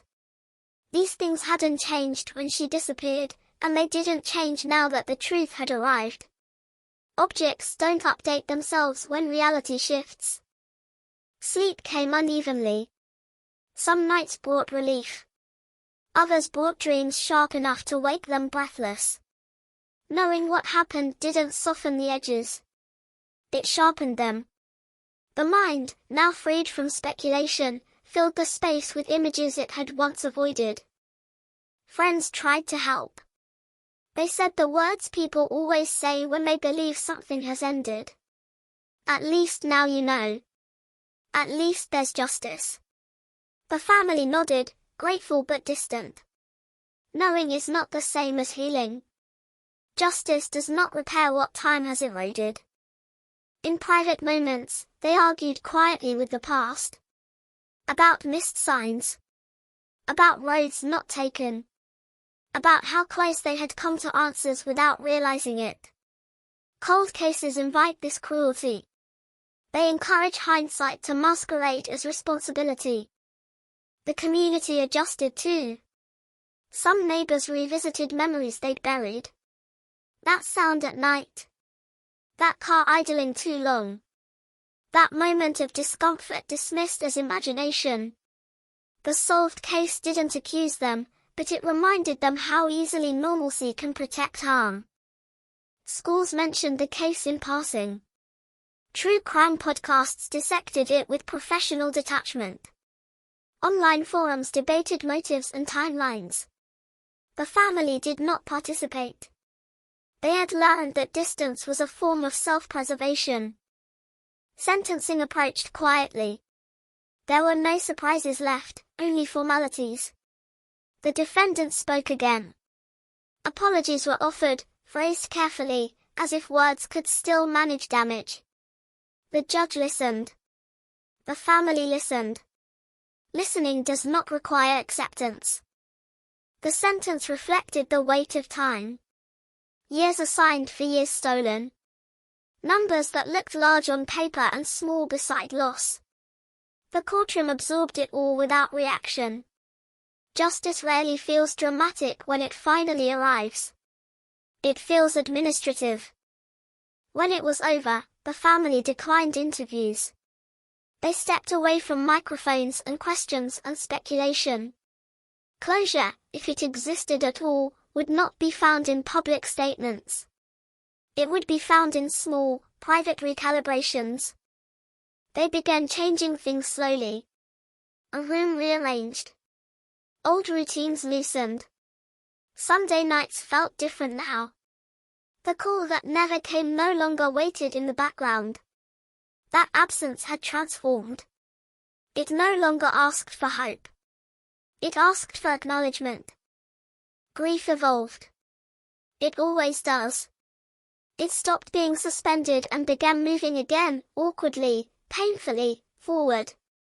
Some days felt lighter, immediately followed by guilt for feeling anything other than sorrow. Other days felt heavier than before, burdened by finality. Cold cases leave a specific kind of scar. One formed not just by loss, but by time spent in uncertainty. That scar doesn't vanish when truth arrives. It simply stops growing. One afternoon, a family member visited the place where it all began. The driveway looked smaller than memory suggested. Ordinary. Unremarkable. Cars passed without slowing. Life did not recognize the significance of the ground beneath it. That indifference stung more than anger ever had. They stood there briefly, then left without ceremony. Some places don't need rituals. They only need acknowledgement. As months passed, the case receded from public conversation. Another story replaced it. Another mystery demanded attention. This is how the world stays functional. It does not dwell. But for the family, the case lived on in quieter ways. In how they spoke her name now, past tense, finally, reluctantly. In how they planned futures that no longer included waiting.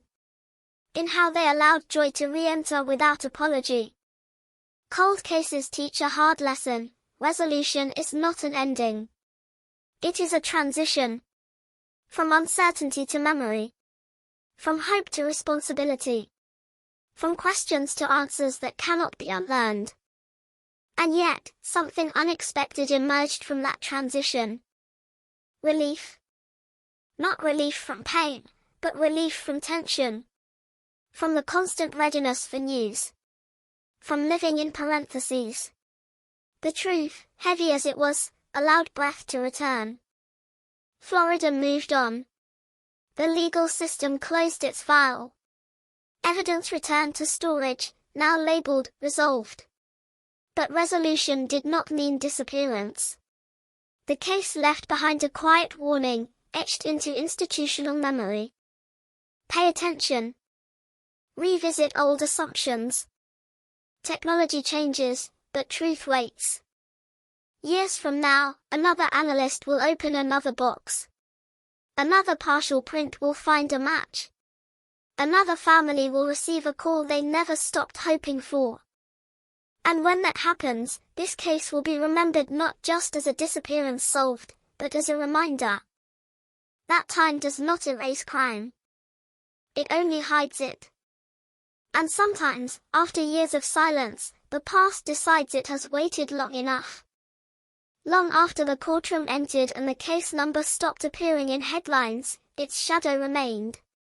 Not loud. Not dramatic. Just present.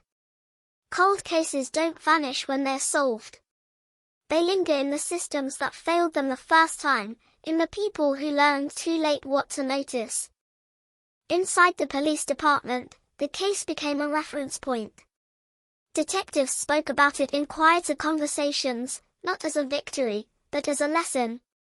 They revisited early decisions with honesty that bordered on discomfort. Why certain leads had stalled. Why a partial print had been boxed instead of pursued. Why discomfort hadn't carried more weight when it first surfaced.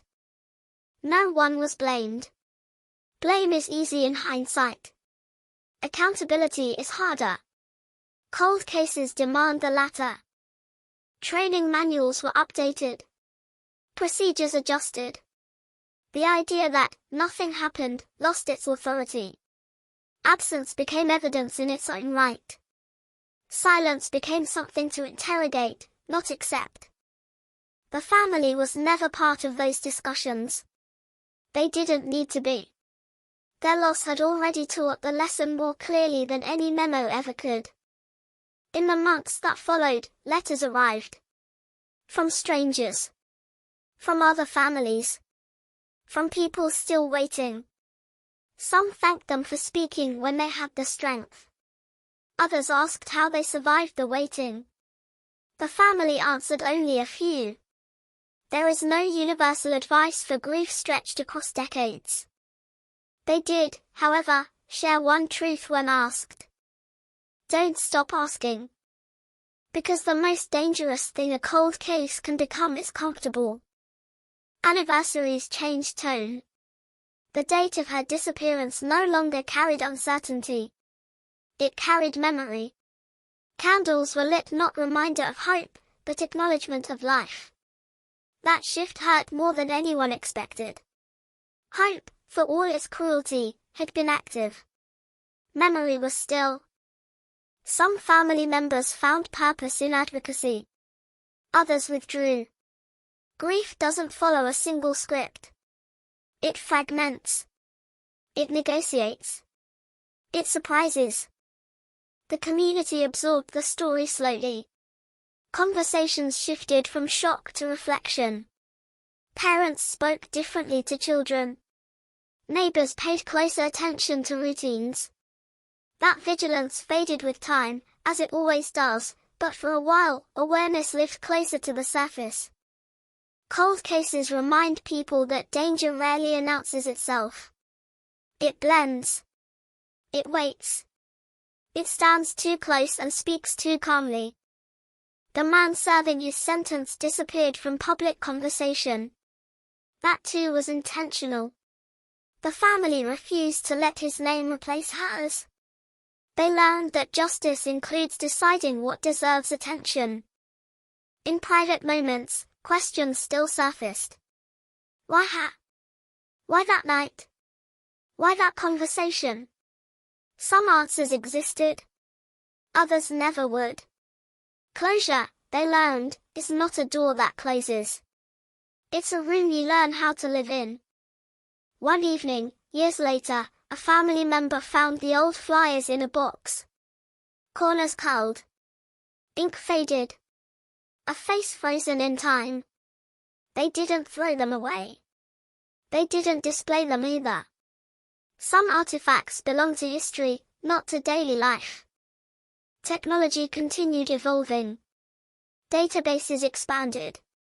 Cold cases across the country stirred awake.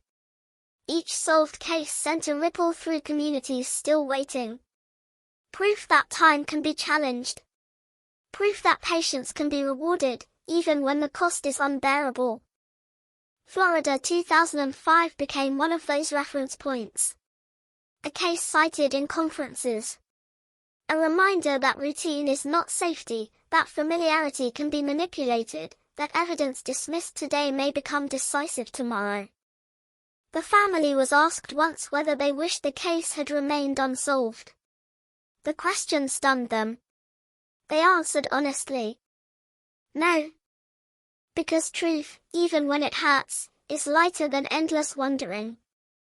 As the years passed, the case found its place, not at the center of their lives, but integrated into them.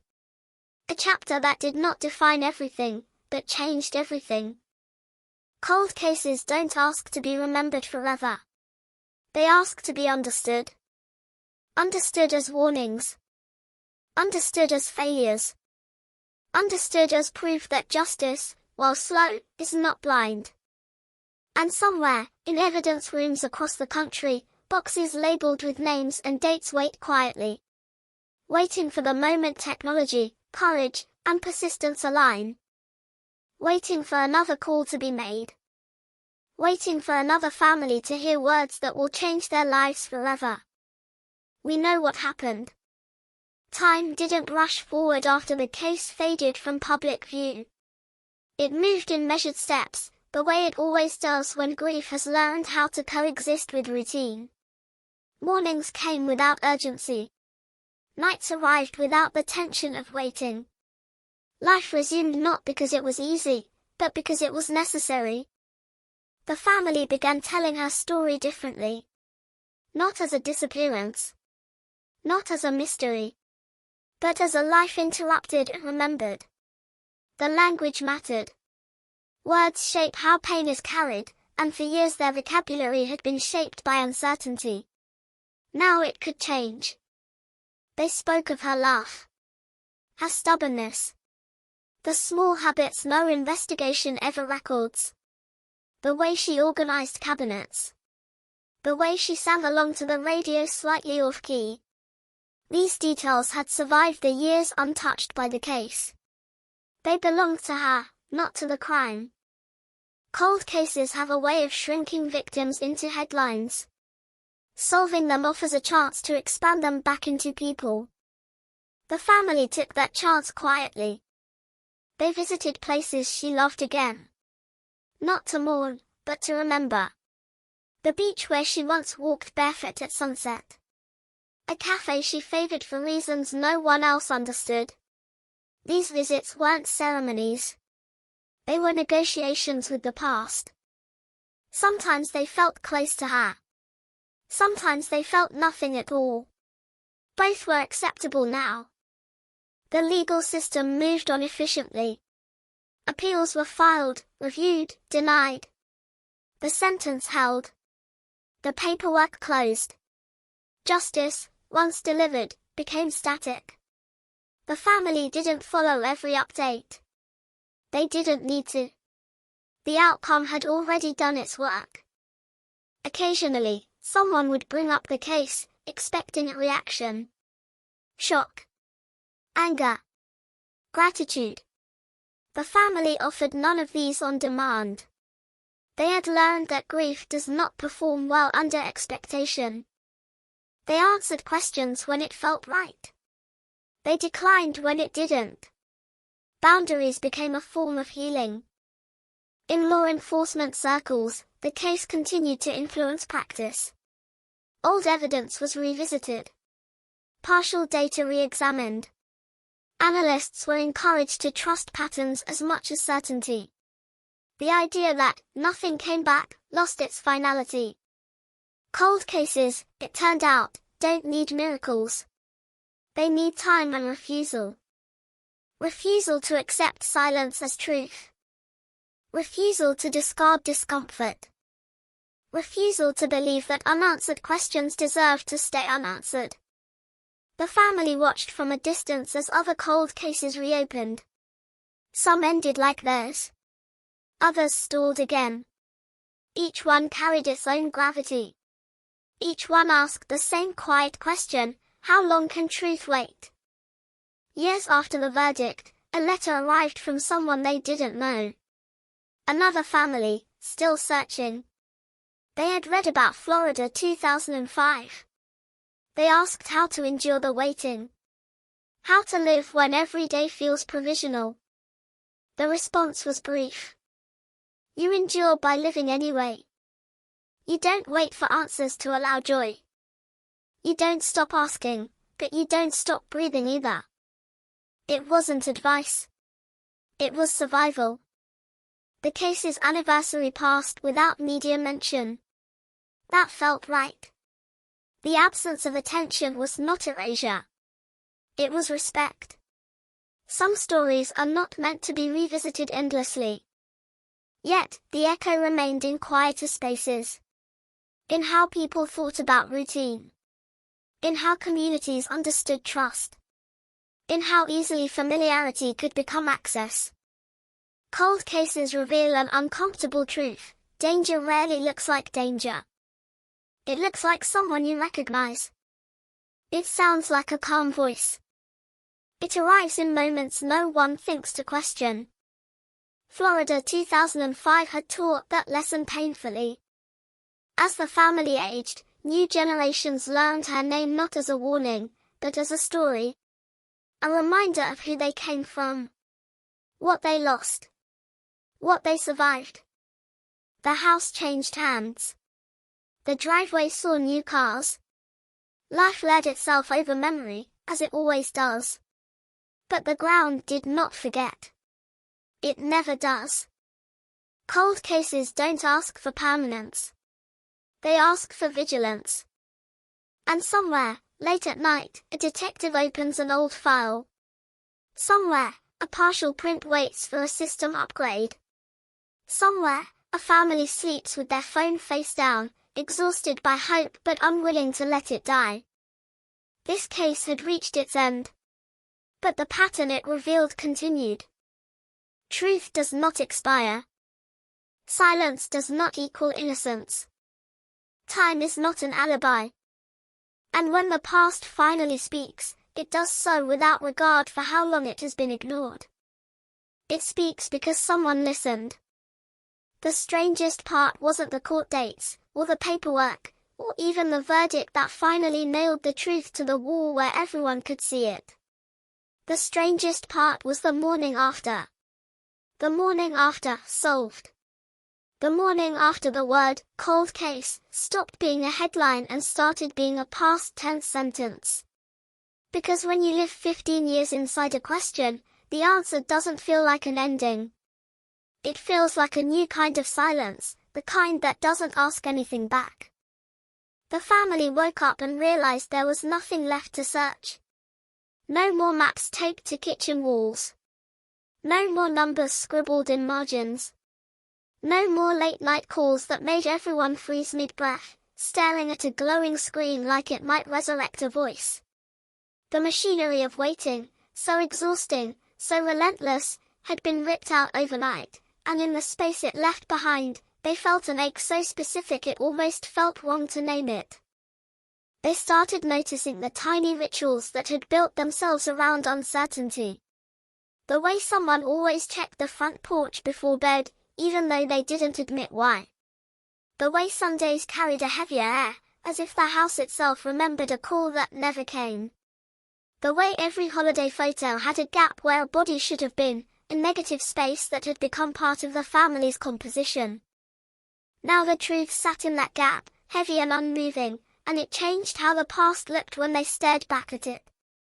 The detective assigned to the reopened case, now back in the present, back in the normal rhythm of other crimes, other lives, couldn't shake the feeling that Florida 2005 had rewired something inside him.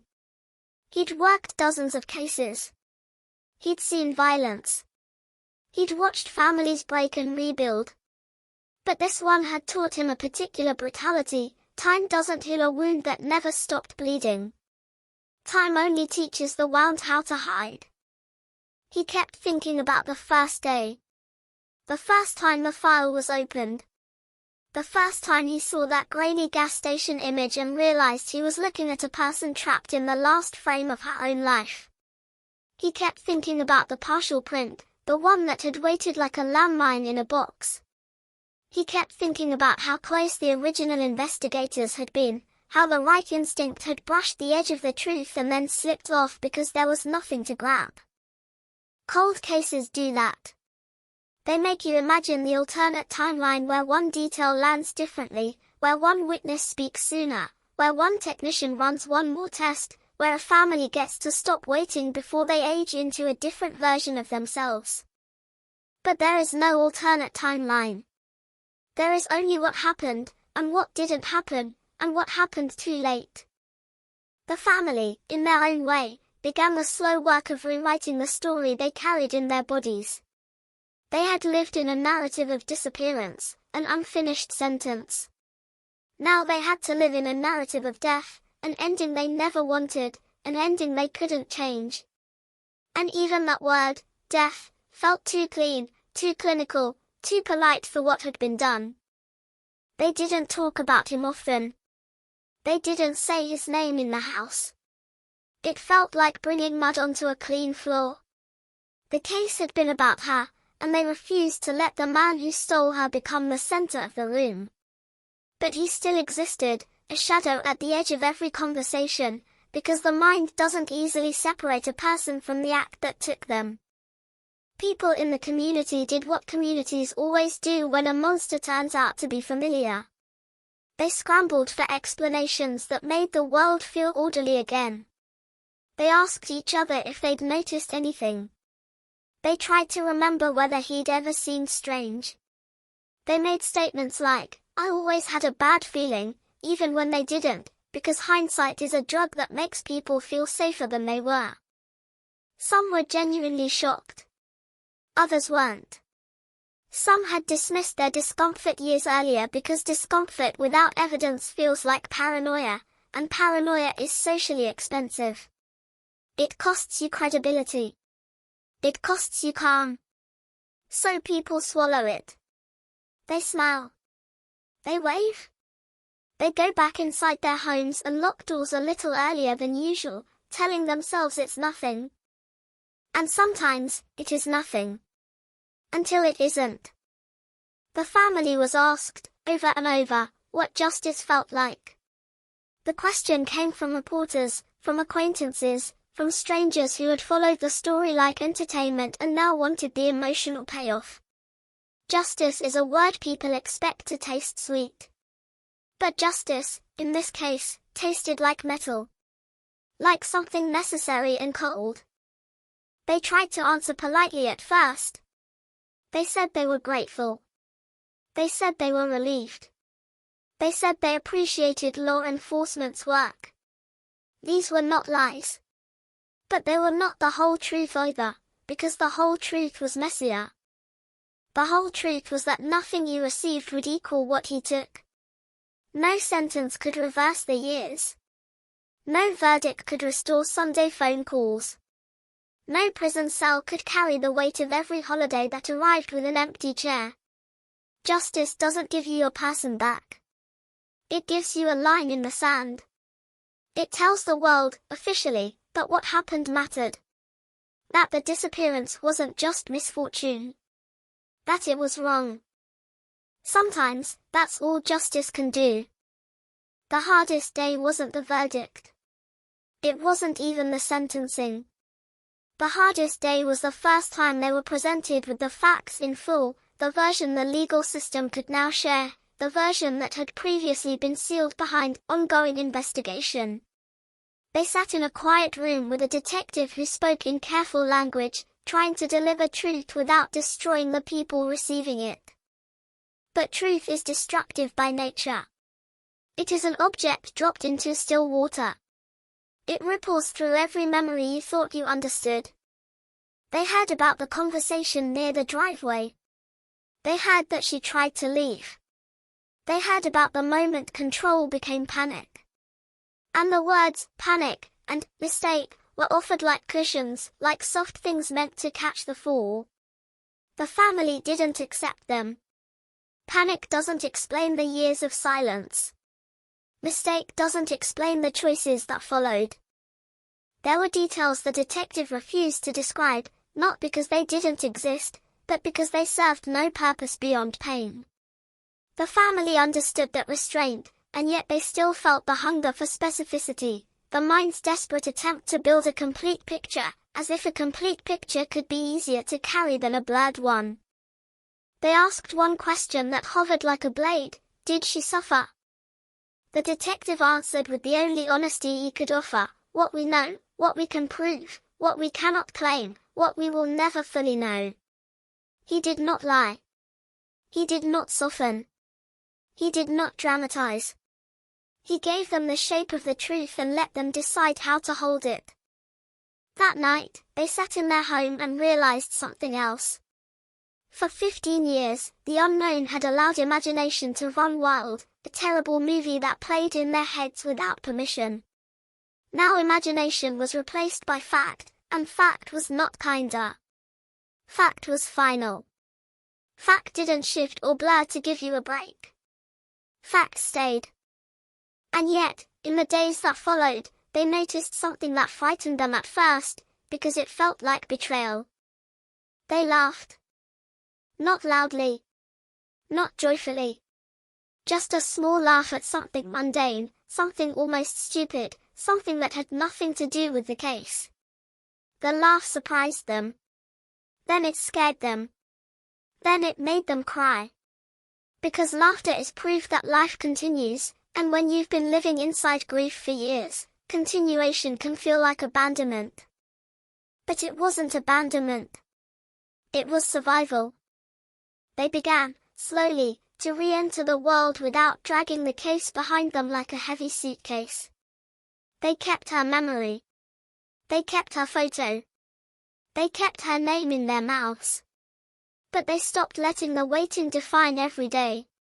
They stopped living on the edge of the phone. Some people interpret that shift as moving on. The family hated that phrase. You don't move on from a person you love. You move with them. You carry them into a life that has changed shape. You learn to live in a house where the air is different. As the months passed, the detective returned to the evidence room one last time, not because the case was active, but because he couldn't leave it without acknowledging what it had done to him. He stood in front of shelves where boxes were stacked like quiet coffins, each one labeled with a name and a year, each one holding someone's unfinished story. He thought about how many families were still waiting for a phone call that might never come. He thought about how many perpetrators believed time was an eraser. He thought about the partial print that had waited for a future and finally found it. And he made a decision in that moment, a private vow that no one would record. He would keep opening boxes. Because Florida 2005 had proven something you could no longer ignore. The past is not gone. It is stored. It is sleeping. And sometimes, with enough persistence, it wakes. The family, meanwhile, approached the final milestone they hadn't realized they needed until it was near, a goodbye that wasn't imaginary. Not a vigil of hope. Not a search party. Not a birthday spent praying for a miracle. Something final. Something real. Something that acknowledged her life without asking the world to return it. They planned it quietly. No cameras. No speeches designed for strangers. Just the people who had loved her before she became a headline. They chose a place that felt like her, open air, Florida sky, the sound of water moving the way time moves, unstoppable and indifferent. And on the night before, as they laid out photos and picked words that felt too small, they realized the last cruelty of cold cases. Waiting becomes a language. When the waiting ends, you have to learn how to speak again. And tomorrow, under a sky that looked like every other Florida sky, they would speak. They would say goodbye with the truth finally in hand. They would step into the life after the cold case, the life where the truth has a name and a date and a verdict. The life where the family finally hears the truth, and must live with it. And in that moment, the case would deliver its final shock. Not in the courtroom. Not in the headlines. But in the quiet, where grief always does its deepest work. The goodbye didn't feel like a finish line. It felt like walking into a room you've avoided for years because you knew what was waiting there. Florida air hung heavy that morning, humid, bright, indifferent. The kind of day that makes everything look ordinary even when your insides are splitting open. The sky had no sympathy. The wind did not slow. Palm fronds moved the way they always moved. Life continued with the arrogance of routine. They chose a place that didn't belong to the case. That mattered. They refused to let the final ritual be staged on the same ground that held the first shock. They refused to let the crime own the geography of her life. So they stood near water where the light broke into fragments, where the sound of small waves gave them something steady to hold on to. Not peace. Just steadiness. There were no cameras. No reporters. No microphones. Just family and a few friends who had stayed close enough to feel like furniture in the house of grief. People who had watched hope rise and collapse and rise again, who had learned to stop offering easy words because easy words don't survive in the face of 15 years. Someone read a short passage, not scripture exactly, just something about love and time and the stubbornness of memory. The words drifted into the air and vanished. That was the thing about words. They leave. They don't stay long enough to fix anything. Then there was the part they had rehearsed mentally 100 times but never practiced out loud, speaking her name without flinching. One by one, they said small truths. Not the truths of evidence and court documents. The truths of her. The way she always corrected people gently and then laughed like she was apologizing for being right. The way she hummed while cleaning, off-key, unconcerned. The way she always carried extra napkins in her glove compartment, like she was preparing for disasters no one else anticipated. Details so ordinary they felt holy now. They didn't talk about him. Not here. Not today.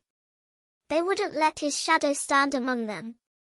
They didn't need to say it aloud, everyone knew his name and hated it in the same quiet way. Hate had become too exhausting.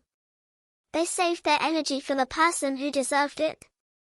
And for a moment, just a thin sliver of time, something softened. Not the pain. The tightness. The constant bracing. It loosened, as if the body finally believed the waiting was truly over. That's when the shock hit. Not a phone call. Not a new clue. Not a sensational twist. Something quieter and more brutal. The silence after the ceremony wasn't empty anymore. It was full. Full of what they had been postponing all these years. Full of the life that had kept moving without permission. Full of the realization that when you spend 15 years chasing answers, you don't notice how the chase becomes part of who you are. It becomes identity. It becomes structure. It becomes a reason to get up. A reason to talk. A reason to keep the house the same. A reason to pause decisions, delay joy, hold back plans as if the world might reset the moment the truth arrives. Now the truth had arrived, and the world did not reset. There was nothing left to bargain with. Grief changed shape again, right there by the water, and it wasn't graceful. It wasn't cinematic. It was human. One of them cried hard enough to shake. Another stared at the horizon without blinking, as if looking long enough could erase the years. Someone laughed once, short, startled, then covered their mouth like it was a crime to make that sound in a moment like this. No one corrected them. No one judged. Everyone understood, when grief evolves, it doesn't ask permission. They drove home in separate cars. That separation mattered too. For years, they had moved like a unit, a defensive formation. Now they were learning how to move as individuals again, each carrying the truth differently. Some needed noise. Some needed solitude. Some needed to talk until their throats burned. Some needed to never speak of it again for a while. When they got back to the house, the familiar walls greeted them with the same quiet they'd always offered. But the quiet felt different now. It wasn't waiting. It was witnessing. They opened drawers. They found old notes. They found holiday cards. They found the stale echo of a life that had once filled these rooms. They discovered, in small bursts, how grief had preserved the house like a museum. The house had been a shrine, and shrines are exhausting to live inside. The family sat around the kitchen table and did something they hadn't done in years. They made plans. Real plans. Not search plans. Not legal plans. Not anniversary plans. Just plans. A trip someone had always postponed. A birthday celebration that would no longer be haunted by, what if she calls today? A simple dinner with laughter that didn't need to apologize for existing. And the guilt came immediately, sharp and predictable, because grief teaches you to equate happiness with betrayal. But then another truth settled in, hard, undeniable. She was gone whether they suffered or not. Suffering had never been a currency that could purchase her return. That realization didn't make pain smaller. It made it cleaner. It cut away the idea that they had to keep bleeding to prove love. Love doesn't need proof in the form of misery. Love is already proof. That night, one of them dreamed of her for the first time in years, not in the frantic way the mind produces nightmares, but in something calmer. She was standing in a familiar place, not speaking, just looking, her expression unreadable. When the dream awoke, they felt a strange mixture of comfort and ache. It wasn't a message. It wasn't supernatural. It was memory reorganizing itself now that it was allowed to rest. Days passed. The world did what the world does. It moved on. But something had changed permanently in Florida 2005, not just for the family, but for the community that had been forced to understand how a person can vanish in plain sight. Neighbors looked at routines differently. Law enforcement looked at old boxes differently. People who had once dismissed cold case as a dead end learned it was sometimes only a delay. The family received occasional messages from strangers still waiting on their own cases. They answered some. They ignored others. The emotional labor of being a symbol is heavy, and they had earned the right to be private. But when they did respond, they said something simple. Don't let them call it cold and move on. Cold doesn't mean dead. Cold means waiting for heat. On the final evening of that year, as Florida air cooled slightly and holiday lights blinked on across neighborhoods that looked the same as they did in 2005, the family sat together again. Not because they had to, but because they wanted to. They talked about how without needing to navigate landmines of speculation. They spoke the truth as something fixed, a hard stone in their hands. They didn't like the stone. They didn't want it. But they could finally set it down without fear it would roll away and crush them later. The cold case had been solved. The truth had been heard. The courtroom had done its work. But the real ending wasn't legal. It was human. It was the family learning how to inhabit a world where the question is gone. It was the community learning how to notice what it once ignored. It was a quiet vow, spoken without words, that her life would not be reduced to the worst thing that happened to her. And in that vow, the story finds its final beat, low, steady, haunting. Because even when a cold case is solved, even when the truth finally surfaces after years of silence, the past doesn't disappear. It becomes part of the air. It becomes the way you lock your door. The way you pay attention to idling headlights. The way you listen to silence differently. The way you refuse to let a name fade. Florida 2005 is no longer a question. It is an answer. And the answer, at last, belongs to the family, no longer trapped in waiting, no longer held hostage by not knowing, finally allowed to grieve without guessing, to remember without chasing, to live without bargaining with time. The truth came late. But it came. And even in its wait, there is one small mercy that survives, stubborn and undeniable. She was not forgotten.